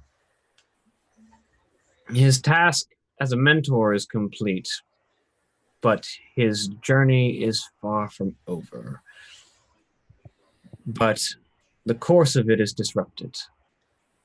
In the midst of a battle with the darkness, with a great evil, a third entity intervenes, something aside from the battle at hand, with the desire to use the talents of this individual, someone who has a particular use for them.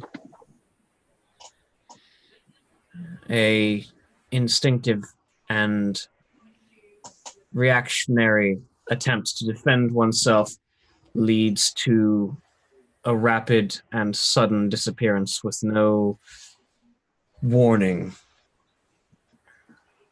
It's unclear whether or not this third party succeeded in attaining what they wished, but someone else is looking for your Jonas. Someone who strides the balance between the supernatural and the mundane. Paul looks at the other two and says, I think that might be our slasher.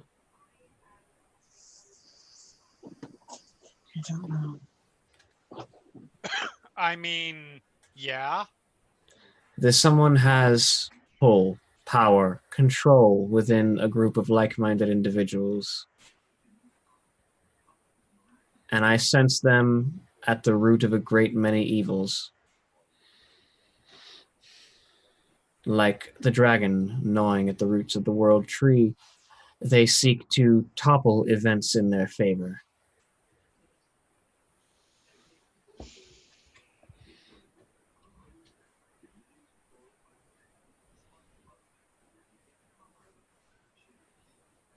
The slashers are only two, right?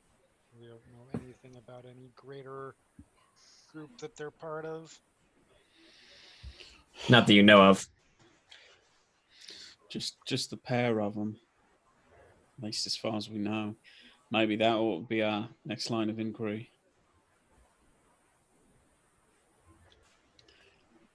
Paul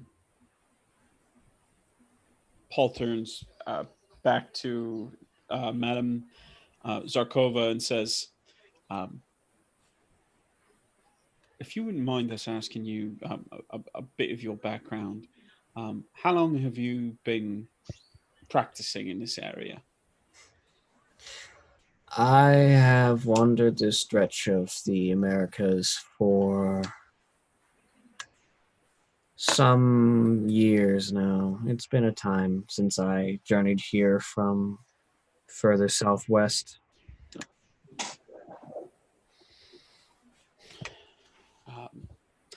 And your activities in the area, have you noticed anything of particular danger recently?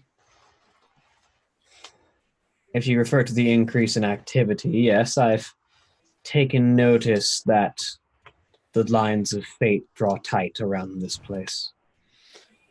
Or I'm not sure how connected you might be to others who are aware, and I'm not asking, but things have become rather dangerous of late for those who are either more than or less than human. Yes, there have been disappearances, slaughters, a number of dangerous killings, especially near the city. Mm-hmm. That was more what we were talking about. Just because they seem interested in folks with other than normal attributes. And he looks over at Nina and Astrid and says, "Any objection to a fair bit of warning to our new friend here?" I mean, I was about to do it whether there were objections or not, because I'm a team player. But Astrid, No, go ahead. we know there are at least two who call themselves hunters, but that have gone around the bend, what we call slashers. One with power in the realm of sound and force, and the other, no real subtle way to say it, just a bloke who's walking around on fire. We saw him burn his way through straight through a werewolf and then burn his way down into the ground. it was a thing, let me tell you. Any chance you've heard anything about either of them? Any chance they could be affiliated with something larger? Maybe the group that you mentioned? She kind of, as you mentioned those two, she kind of looks up at something else, and you see that rapid eye movement again, as if she's watching something else this time. Not looking down at the bowl, but looking up above your heads, actually.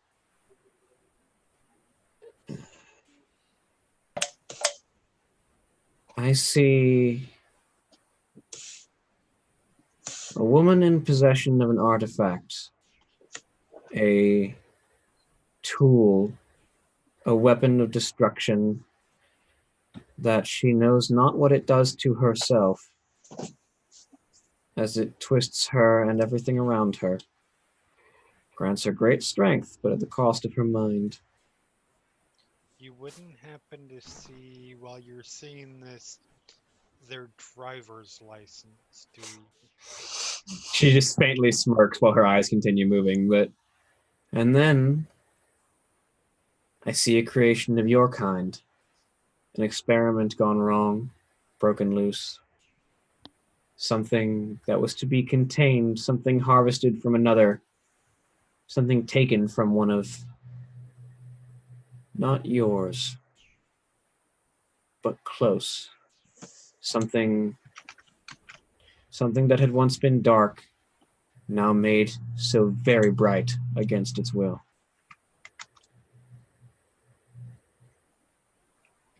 Well, that's not horrifying at all.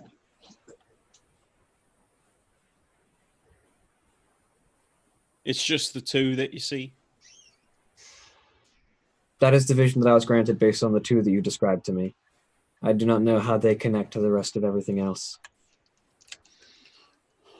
Well, that certainly seems to support the fact that good old Torchy is a Good old torch. Chiron experiment gone wrong.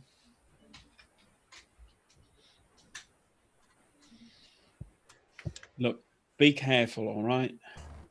From what we know, we don't know too much about the first one, but the second apparently is, silly as it is to say, when not literally on fire, walks around in bandages, looking like someone who has, naturally enough, been very badly burnt. So if you see any Claude Rains-looking fellas, hoof it in the other direction. Now I think you're just doing that on purpose. I totally am. I would have made the same reference. The walking corpse would dare not get close to one whose field of magic specializes in the balance of life and death. Oh, I do tell. was going to say, and Eamon's meerkat sense goes off. Is there anything with regard to that you might be able to pass along to us to help save others or maybe stave off any sort of further disasters? The Verbena walk the balance of life and death and the threads of fate. We don't try to push them any more than they need to be. I get an occult roll on that term. Sure. So can Paul. Conspiracy bonus? Yes, you can add, let's say, an extra +2 for your conspiracy dots. 6 successes. Damn. 2. So what Nina knows is the Verbena is a name that's bandied around regards to mages. Magic witches, yep. Yeah, usually relating to witches. And those that Blood do magic more, fuckers. and those that do more of the traditional witch Blood ideal. magic stuff, Yeah. Paul. Third best tradition. Yeah. Paul, what you know is the Verbena are a lot of what forms the modern idea of the Druids of Stonehenge or the classic Salem witch. They, from what you understand of them, of the many, many different types of wizards that have had an impact on folklore about those that do magic, they are the ones that are typically, when people are referring to someone who, the old hag in the forest who brews a potion that can grant you youth at the cost of something else, or someone who works with the cost of life and the pulling fate. Someone can grant you great fortune in exchange for a terrible misfortune, or can grant you strength for weakness. Those that deal in that kind of tipping the scales of life and fate, they're typically talking about a Verbena, whether or not they know it. Okay. They're very much the in tune with nature and the balance of life and death spellcasters, whereas you might equate others with more like the traditional Merlin. This is more the traditional Baba Yaga. Okay. Do I know of anything with 6 successes? Do I know of anything that I could say to her that would indicate that I'm more in the know and more sympathetic to the cause of the Verbena than I actually am? Than you actually are. That's difficult because from what you understand, the mage traditions are basically just styles of learning. There's not like they call themselves a thing to represent, like, it's the difference between the old school and the new school. There's not really a group that makes them up. It's just sort of what you tend to lean towards. I mean, I assume the Baba Yaga comparison is not a good one. He's not going to get anywhere going like, nice chicken legs on that house. Oh Holy my shit. The most awkward flirting ever. Want to ride my motor on Pestle? Okay, and in that case, Paul just sort of nods in an attempt to look sage, and says, William,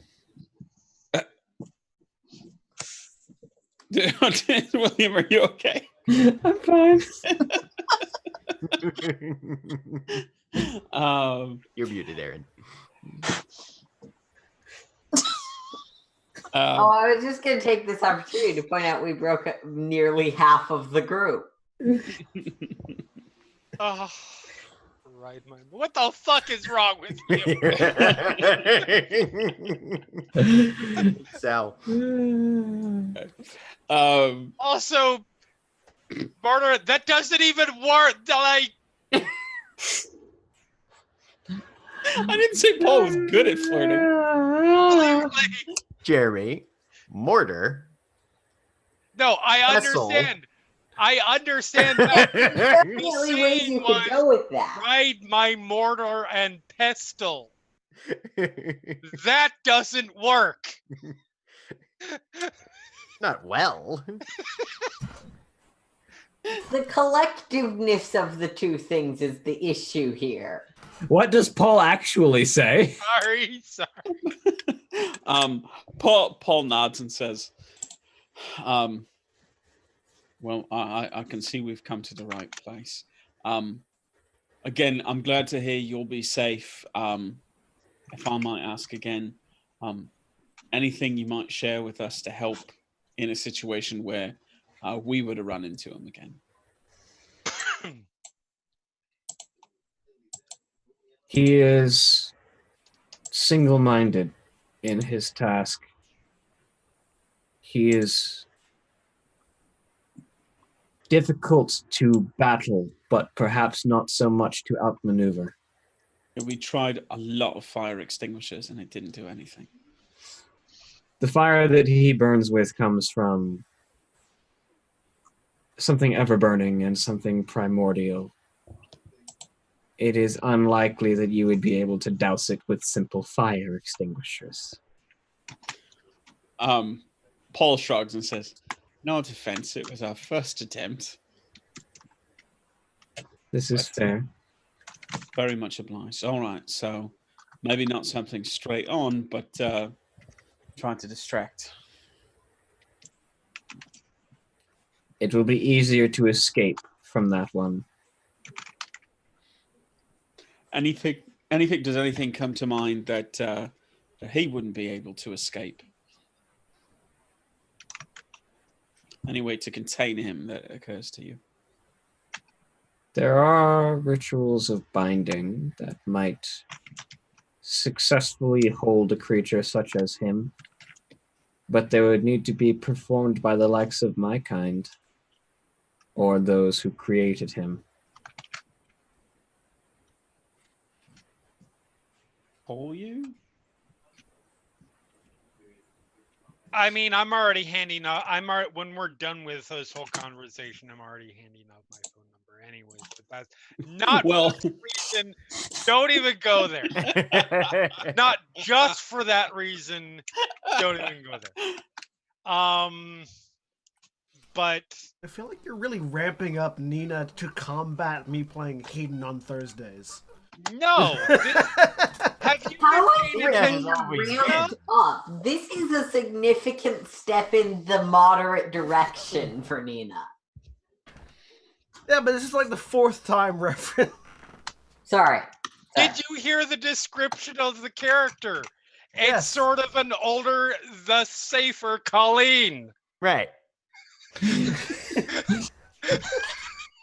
sort of a My verbatim, statement but wiser girl. stands. Like, anyways. I mean, I'm Regardless, I mean, she kind of looks like Morticia. almost worse. Almost worse. So I don't know. I had a thought. I don't know what that thought is anymore. It drifted off. And then William said Morticia, and it was gone.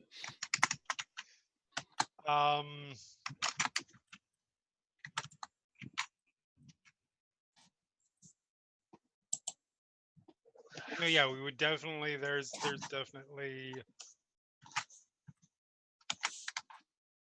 I feel like if we drop a big enough rock on it, or a small skyscraper, but you know, we'll improvise next time we run into him. I'm curious to see what you can pull off. He burns with an interesting hellfire.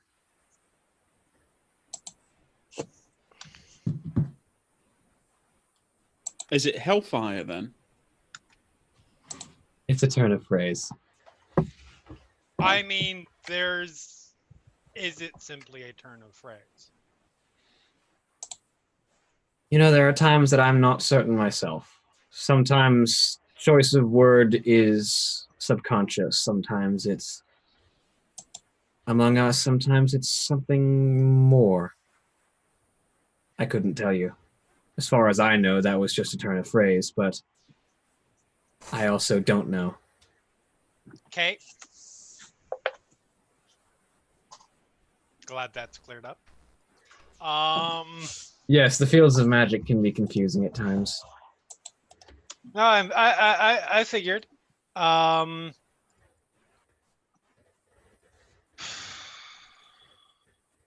look at the other two. We missing anything? I think I've asked everything that at least sprang to my mind. Astrid?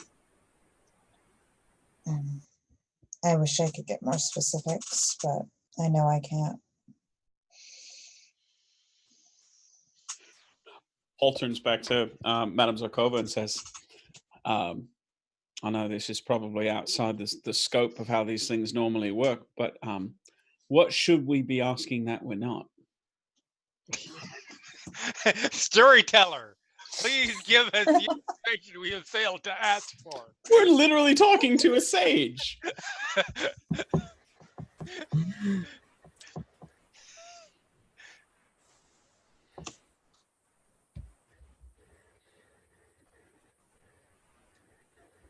Perhaps, rather than looking to solve each problem individually, look for the roots that bind them together.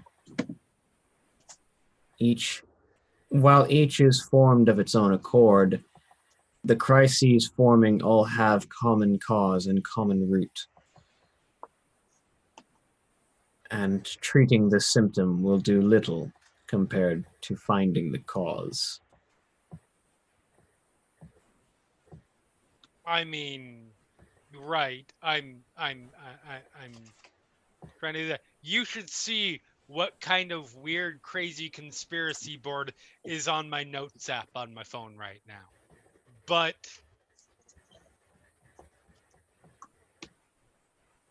I don't know.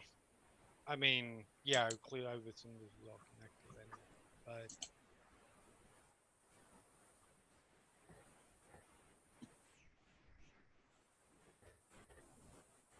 There is a greater force at work that is pulling everyone's strings. Even members of the Awakened are dancing like puppets underneath the watchful gaze of the puppet master.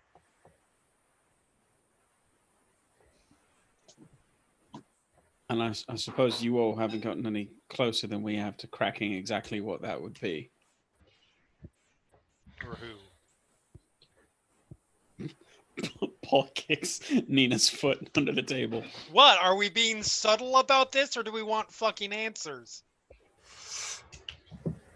The winds of fate move as they will, and the potential that the enemy also knows this and has an amount of control over what visions can be sent to those of my kind is not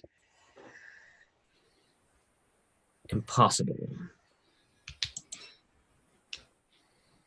But suffice to say, I don't know much. No, I love you. Well,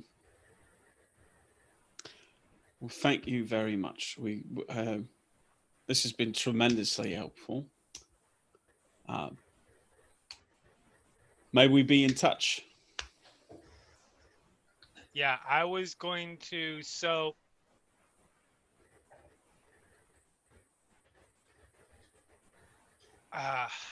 look, I can imagine you have certain mindsets about people like us. I know that many of our people have mindsets about people like you.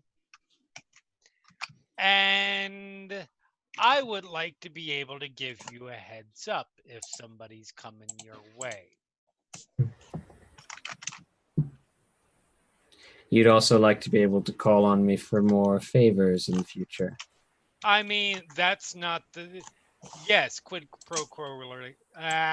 Words. Words are hard. Quid pro quo relationship. Yes, absolutely. But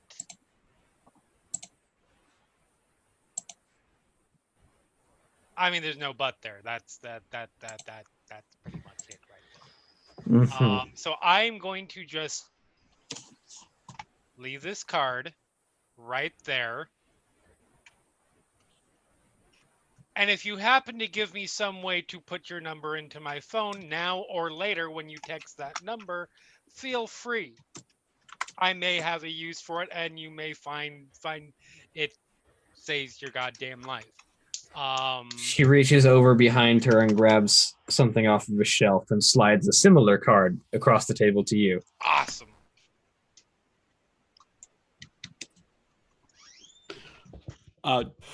Do I have any idea what the price for a tarot reading would be?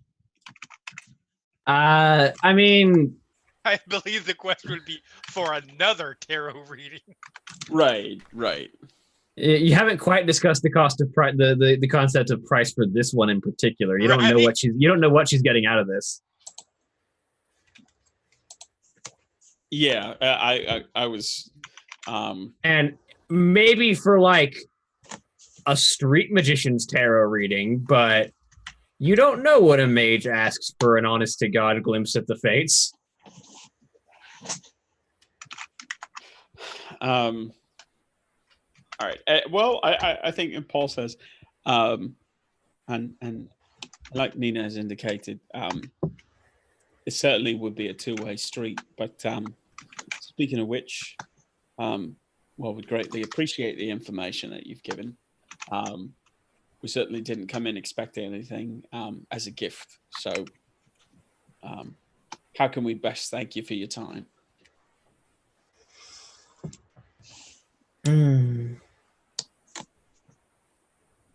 I think I've gotten a fair compensation for my efforts and time already.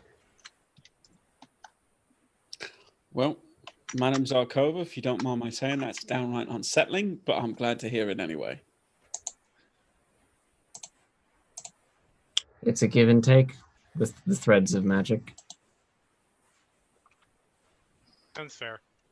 Asking me to glimpse into your fate often will also grant me a glimpse into something else.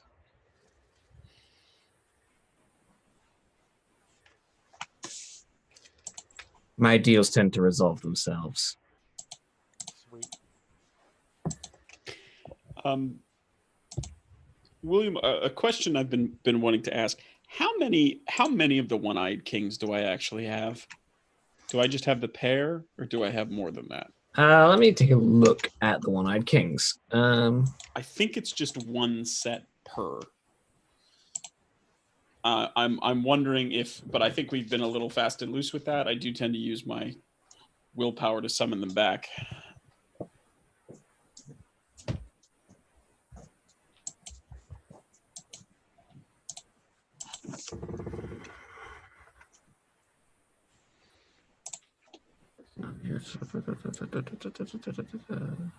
Hunter tries to use the cards.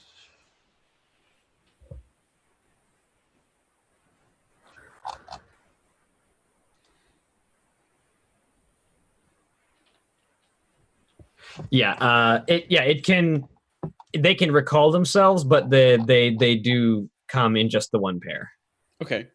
I would like to then, before we leave, I would like to use, I don't know if it would be subterfuge or larceny, but I would like, if these seats are plush in any way that we're sitting on, or are they pillows, or what exactly are we sitting on? You're sitting on a wooden chair. Okay. Is there anywhere in here that I could stash one as we leave? Theoretically, you could attempt to hide one, like, on one of the shelves or behind some of the furniture, potentially. but not. I mean, to my eye, not any great hiding places. Yeah, there's not really anywhere that would be just an ideal like slip on your way out. It's a fairly well kept room. There's not a lot of clutter that's immediately available to hide something in. Okay. All right, then I'm not going to do it. I don't want to immediately burn any bridges that we have been potentially trying to make. So.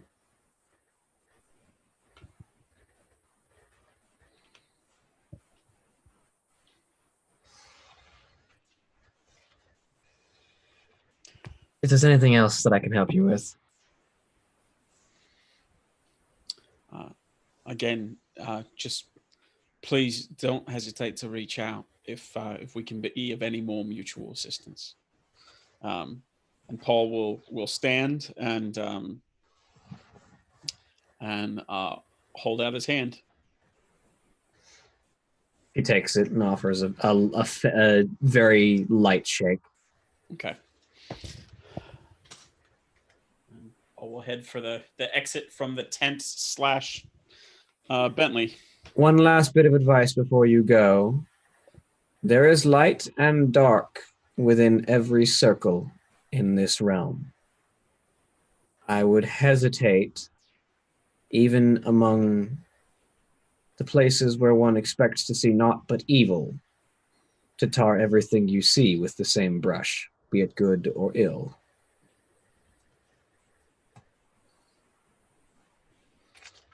I appreciate it. I feel like I've certainly had a shift in perspective in that direction already. Doing well, they do say travel broadens the mind, eh? I mean, I've been fighting that fight for a little while now. There are even demons who grant knowledge.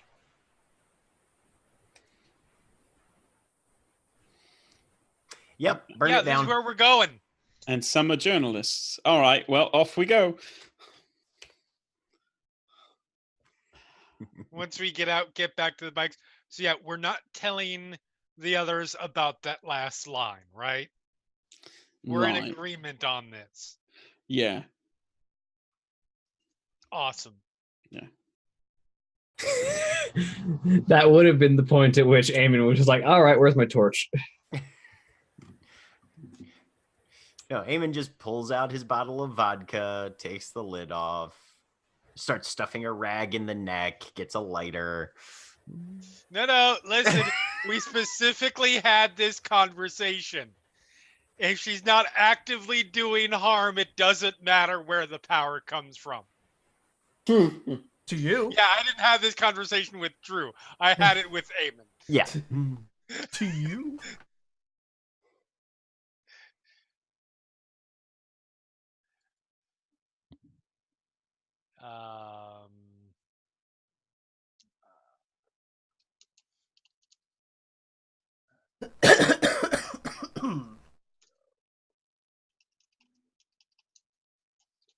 All right. Well, I'm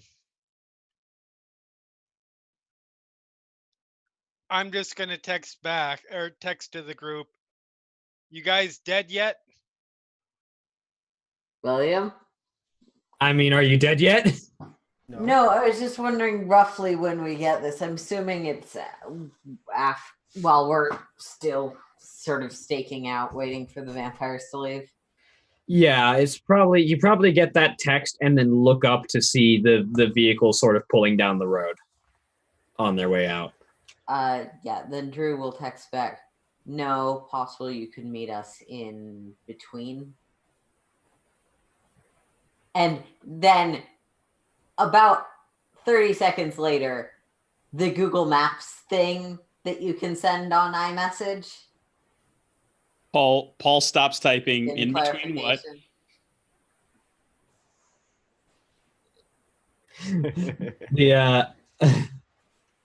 The Google Maps location for between is a couple hours away from Helen.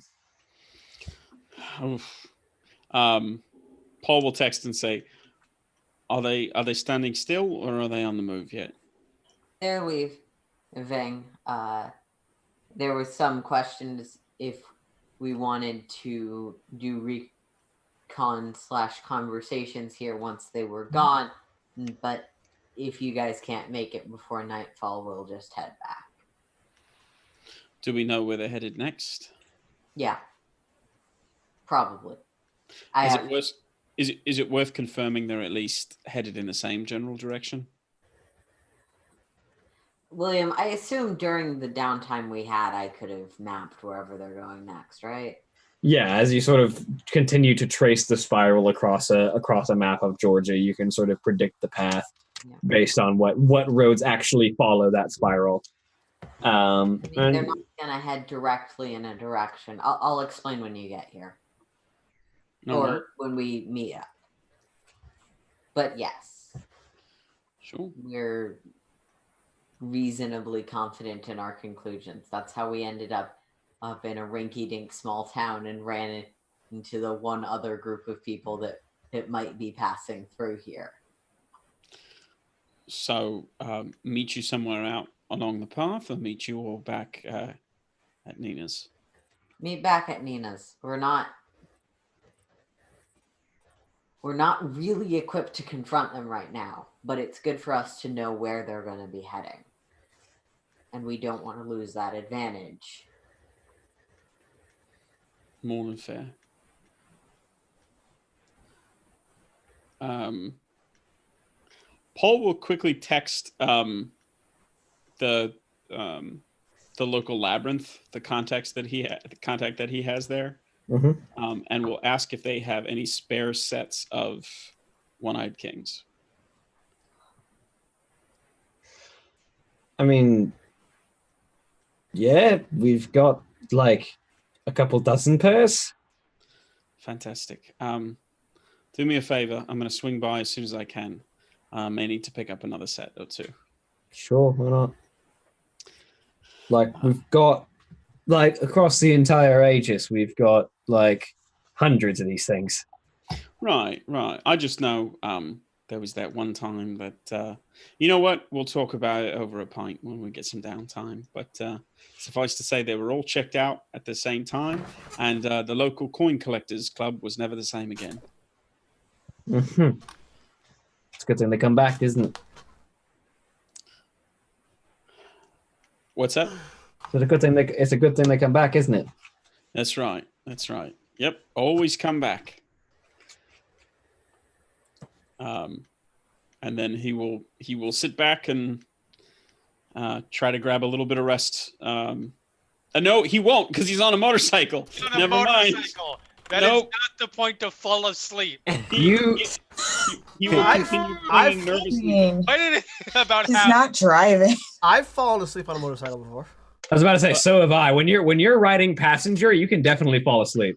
I don't think Paul would. Definitely his first time doing it. I understand that is theoretically possible. It seems terrifying. You can. I don't think you should, but you can.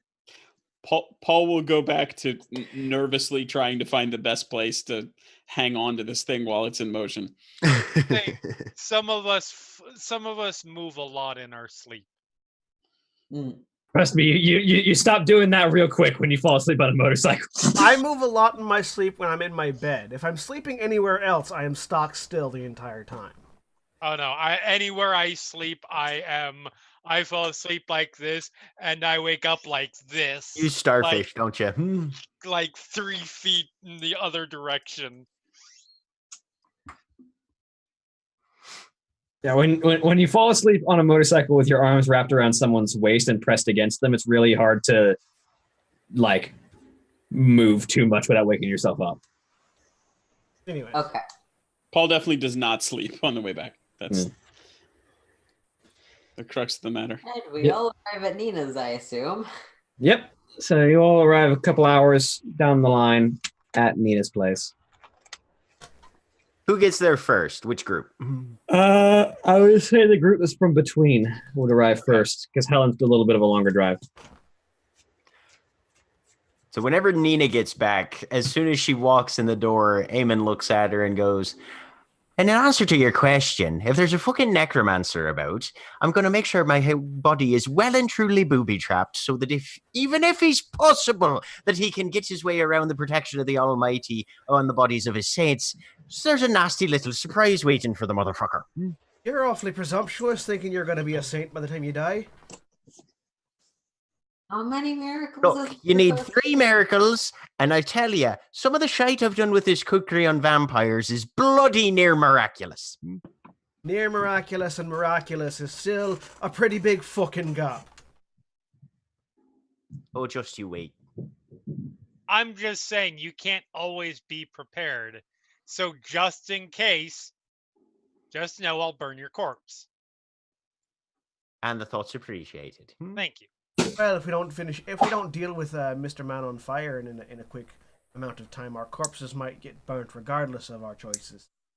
Fair point. That's not a corpse. If it's still breathing, it's not a corpse. Eventually, with enough fire, it'll become a corpse. vampires. Speaking of which, did you find anything out about Mr. Hot and Bothered? Well, we got a bit more information that seems to confirm that he is an experiment gone wrong. Oh, are we talking to Frankenstein's monster issue? Yeah, sort of. If you lit all the formaldehyde on fire. I thought the monster was called Frankenstein. No, Frankenstein was the doctor. Frankenstein Although is the the doctor doctor. himself was a fairly monstrous individual if you consider some of his ethical ramifications of his actions. So both No, but Frankenstein and I his think monster were if I was monsters. playing Adam, Genealogically, it would make a fair amount of sense for the monster to also go by Frankenstein, given it's the last name. I think we can all agree that the one pointing out the distinction, this head and real monster in this conversation. Let's move on. you are correct. Do we find anything out about our second slasher? There's 2 of them in there. Right. Again, confirmation. It seems to be that the item giving them their power, which I believe is a straight razor, right? And There's definitely some yeah. We know it's a blade, probably a small one. I don't know where you got straight razor, but if we know that, we know that. didn't we? I thought we were talking about Sweeney Todd. If I'm crazy or misremembering. So the tool that the woman used in your vision, whether or not you relate it to the group, was a straight razor. Okay. That's what I heard, though it's not necessarily. But she's whipping some sort of magic knife around. Yeah, definitely that. Spanner. Dibs. I'll roll you for it. You can't? I call dibs. Can we worry about the fact that there's a serial killer wandering around before we start dividing up their magical weapons of doom? Well, and Fair also, point. and also, Do you know more anything to the about point. Lady and/or the magic weapon of doom? Right. Well, also more to the point. Based on what we found out, it seems like it actually may be the blade that's been driving her off kilter. Yeah. So, Well, I'm already off kilter according to you fuckers, so no harm done. no, it's the sort of thing that's turned her into a slasher. You're not there. Sure. Yeah. So, lab experiment gone wrong and possessed item. Yep. You could have said that. I decided to let Paul take the lead on explaining it, so it had to be done in more words because it's Paul. That being the case, are we going slashers first or the Colonel first? Now that we've got a little bit of eyes on his caravan and have a plan on where he's probably Speaking popping of- up again next. I sent you guys the numbers and some descriptions of the. Oh van. yeah, no, those have been passed on to the Union. Okay. If It does seem like they're pretty militarized, but do what you want to do. In terms of where they're heading, I figured out that the guy is just that egotistical. It's using the sort of golden ratio thing. I'll just throw a map on the table. So we can track where he's moving. That's why I was a little bit cautious about intercepting him before we're sure we're going after him or with a half group. So, 'Cause Oh, of course, that we makes might sense. lose the ability to track him in the future if he catches on that we know what he's doing. I'll tell you what my preferred method of approach here would be to find some way to tip off our slasher friend and her old flame there that where the colonel would be, let them get in, and then we could just step in and mop up any survivors. But I'm not sure of exactly how we're going to get the message to our greatest fan club. The big problem that I have with that one is the potential collateral damage. That's a fair point. Well, I mean, we've Also- only really seen one of them in action at this point. Actually, according to Drew's source, the knifey bit can slice across the street, right? So definitely got to be collateral damage there. Besides which, we don't know how to find either one of them. We know a little bit about I them. don't know if they are at all concerned with the secrecy of this stuff. We don't know if they're at all concerned with civilians. Well, they definitely don't seem to be. Look, I'm just saying. I mean, there was a fair bit of civilians around the last attack, and he still only torched the werewolf. And the street. And the street a bit. And the buildings nearby. And anyone who might have been standing too close and got reduced to ash before we got there. I mean, I don't think they do it on purpose, but still, you can do a lot of harm by accident. What I'm saying is, it's not a good idea to send one after the other.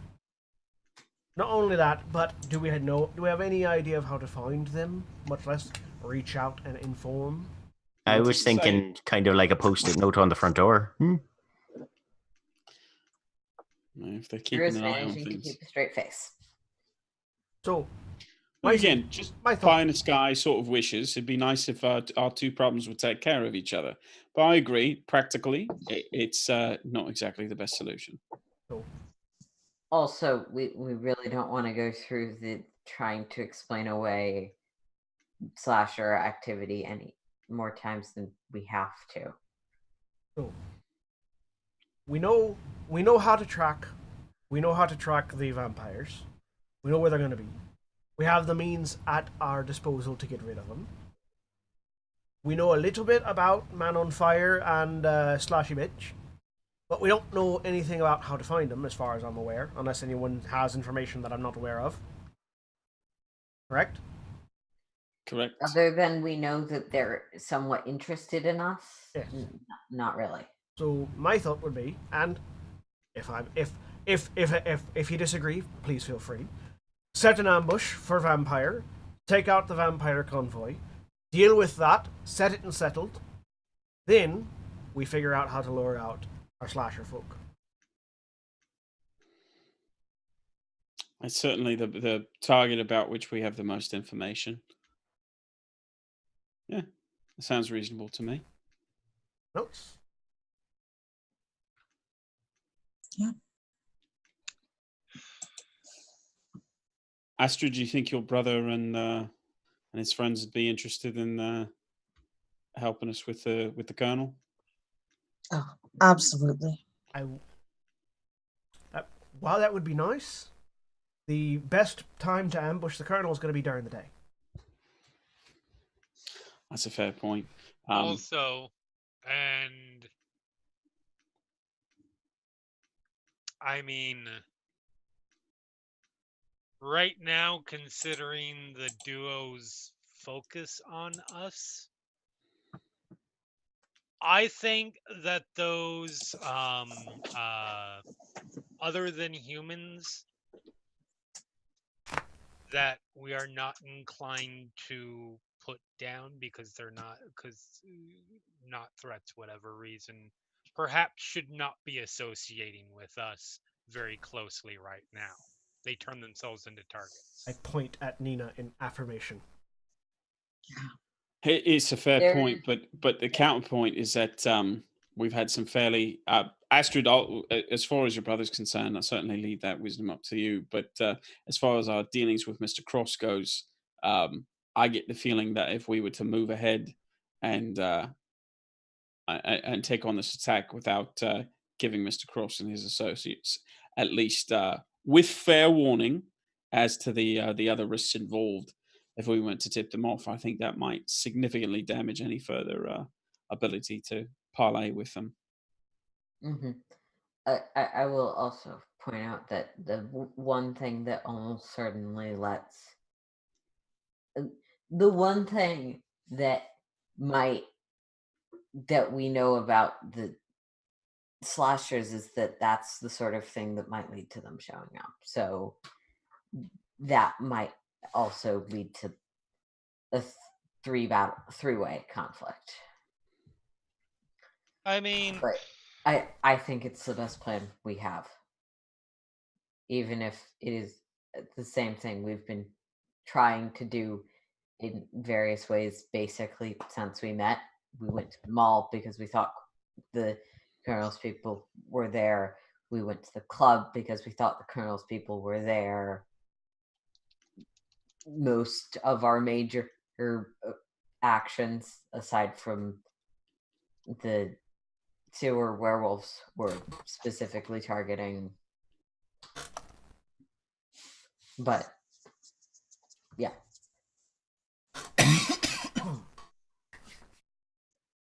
I don't. It's not necessarily a don't do it, just So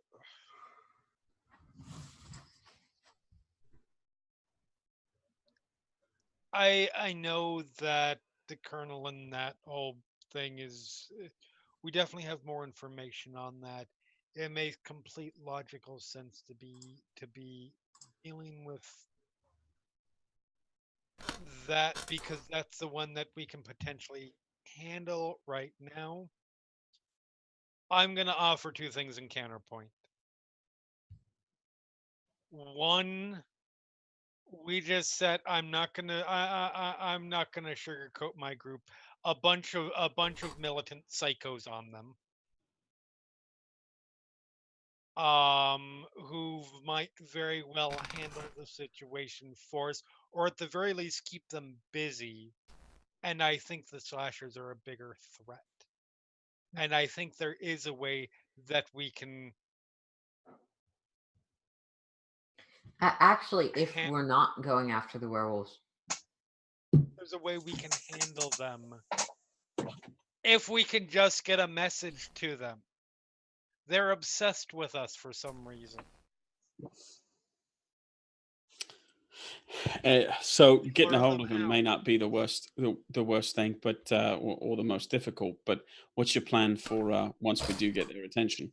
Oh, that I don't fucking know, but I don't think we're gonna know after we kill the vampires either. So we need to figure out what that plan's gonna be, and I'd rather not put that off.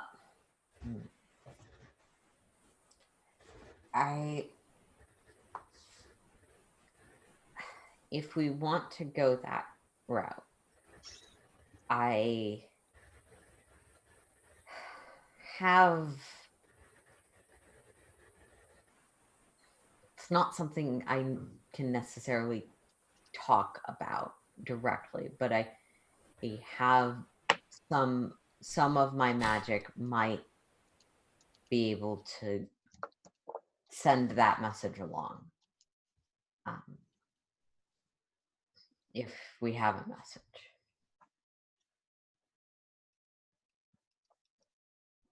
All right. Is that something you can do safely to you and to the rest of us? Well, I mean, we're sending a message to slashers obsessed with us, so that's Of safe. course. But, But I mean, the sending itself, the wouldn't know. the dangerous nature of the message itself aside. It's just I won't know if it worked. All right. Fair. So the person we talked to said that we need to be looking at these are all individual problems. The was non-specific in that respect, but I'm assuming that can apply to pretty much everything. The Colonel, the slashers, the fucking God machine. Hmm. The Jonas missing. All of it. There's something behind it all. Yeah, It's not individual things, which I think we probably all had suspected. wasn't that laid out pretty much day one? That some sort of thing was pulling all these things towards Atlanta. We thought it might be, the vampires think it's the whatever veil, the werewolves think it's whatever. Have we been operating on that information this entire time? Yeah, but I I was just trying to make it clear. Things like the slashers wouldn't necessarily be related to that, or disappearances of friends, or that sort of thing. That's my point. This is all of the little fires we're trying to put out, big or small, are all part of the same thing. In that case, I'll look to Colleen. Ideas?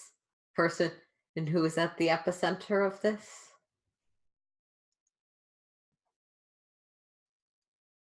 GM?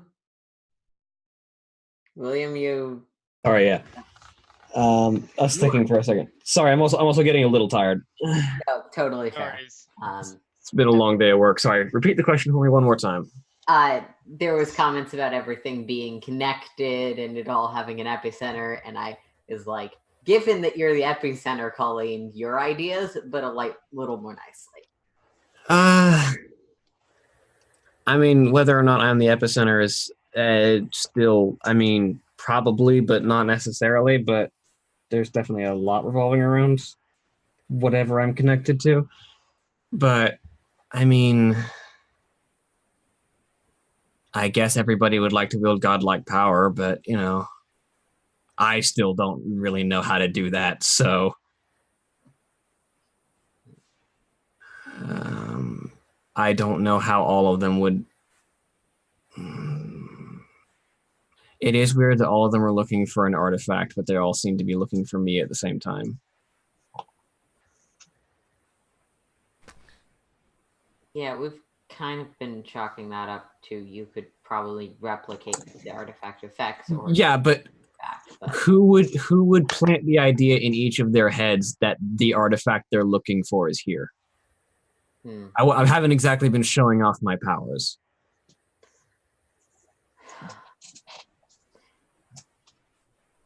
Well, all the more reason to get the information straight from one of the people who have the bug-ass idea, which would be the Colonel, who, if we could talk to him before we spike his ass.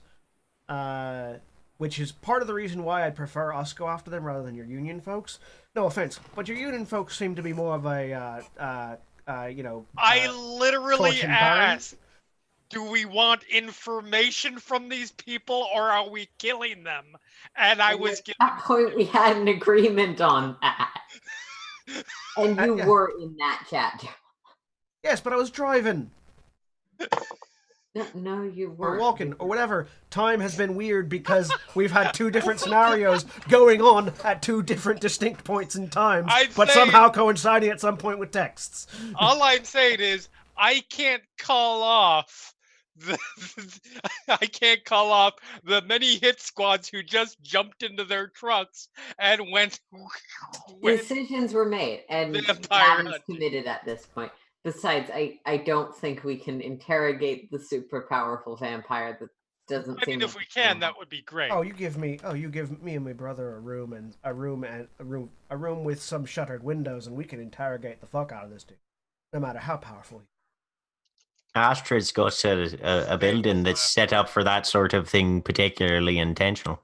Thank you. I had almost forgotten about that. You kept a vampire in your bathroom for 3 days. Handcuffed. And staked. I don't think we'll be able to do that with the Colonel. Yeah. With the right amount of pressure, I can make the Colonel my little bitch. But that aside, Something Decisions are like made. the Colonel. If there's anyone, we don't necessarily need the information from the Colonel, though. We have a werewolf friend who also seems to think there's something here, at whom we could possibly get the information out.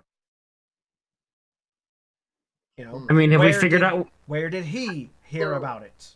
Have we figured out what everyone else is looking for? We know what the werewolves are looking for. God damn it!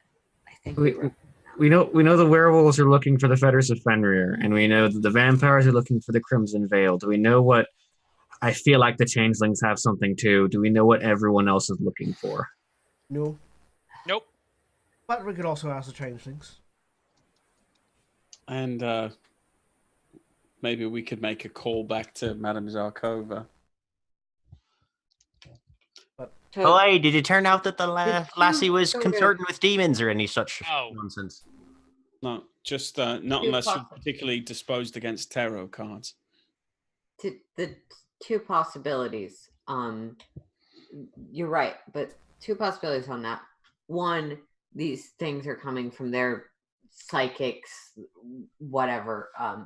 Just people with the magic to determine these kinds of things are getting specific flips. Or second possibility, someone is going around and telling all of the groups this thing. Maybe now, maybe back in history.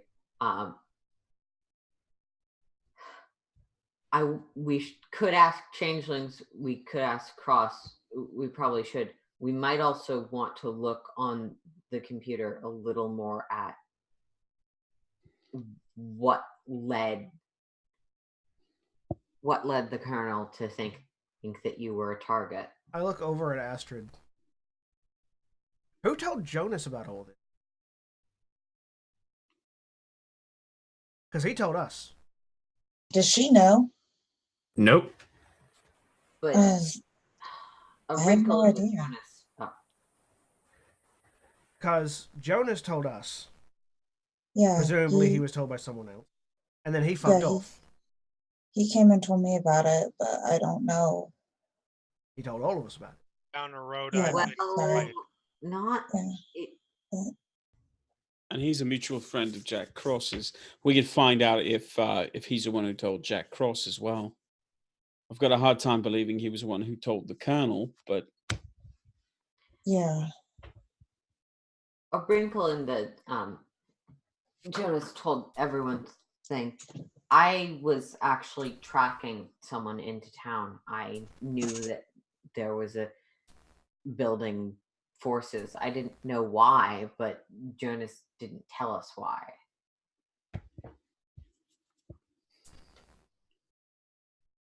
No, I'm not saying that Jonas is the person running around whispering to people. I'm saying that I'm saying he might. he found information. Where did he find it? right. So I've been thinking this quietly as a possibility, not a sure thing, but as a possibility for a while now. We probably have to consider the fact that Jonas may know a lot more about this than he was letting on. And I'm not saying that in a necessarily benevolent way. But why include us in that case? Because we're a bunch of disparate people from groups that shouldn't trust each other. The Satanist, the Drew, the church members. Lucifuge. The term is lucifuge. You know that part. I was trying to. Actually, no, that is exactly the point. This whole thing right now is exactly the point. Most people are outsiders who are new to this city. And the ones who are not, either didn't have any connection to him or had a very close, willing to trust connection to him. I'm not saying this is the case, but I'm saying we have to consider the possibility. Absolutely. I don't accept that. And that's fine. I didn't think you would, but I have to say it. because somebody has to. I'm It's entirely possible. Let's try and find evidence. Because if we Yeah. find out that the Colonel found out about this 200 years ago, that probably makes Jonas less suspicious.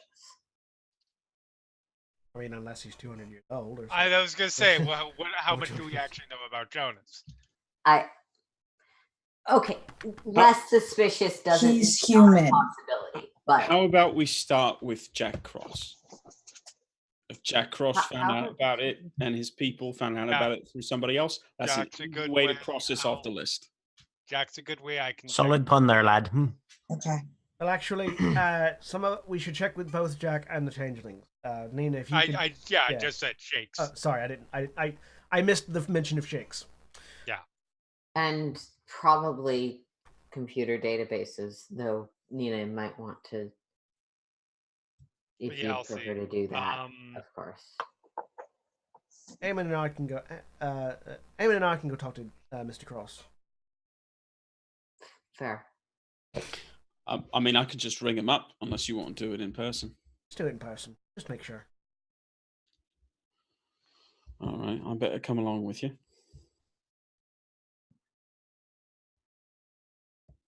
And in person, in person makes it a little bit easier to tell if someone's lying to you. If you're face to face, right? I follow your logic. Well, it's been a bit of a long day of driving though. Shall we get a bit of rest before we head back out? That other question, do we want to try and send a bait message to the I'm for not yet. okay. I think we've got too many. We've got too many irons and too many fires. We don't need to add more to it. Not yet. Fair. It's at this point that the doorbell rings. Knife out at the doorbell. Nothing. You're not gonna stab the doorbell, Eamon. At edge of the door. You know what I mean. Right to the inside. Yep. Jerk a thumb towards the peephole. I grab my door. I'll get the door. I am behind the couch. Ash is just standing in the open. I'm just gonna get my rifle and slowly I'm load just- it up. Astrid probably just called somebody to come over. Yeah. I'm tired of this right She just now. ordered a pizza. Gets up, flicks out the baton just in case, walks over, looks through the peephole. She's not an idiot. You see a pale-skinned, blue-eyed, long, dark-haired, relatively short woman. You recognize Shakes is at your door. Everybody put the weapons away.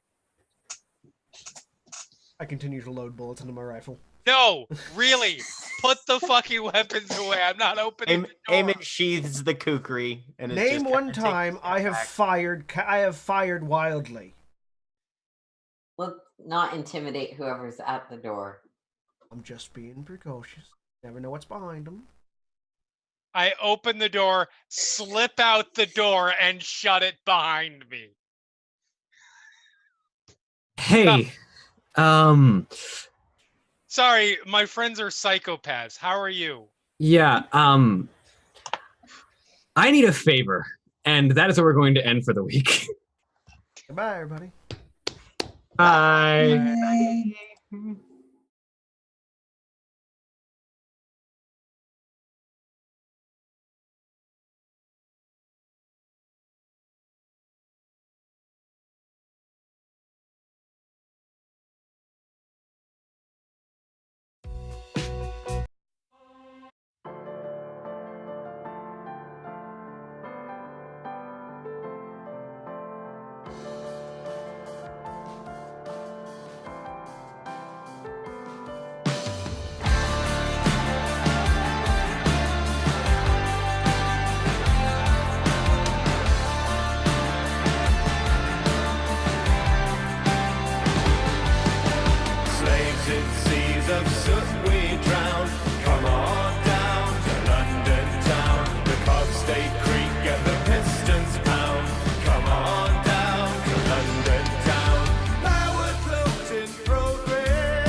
'cause in seas of soot we drown. Come on down to London town. The cogs they creak and the pistons pound. Come on down to London town.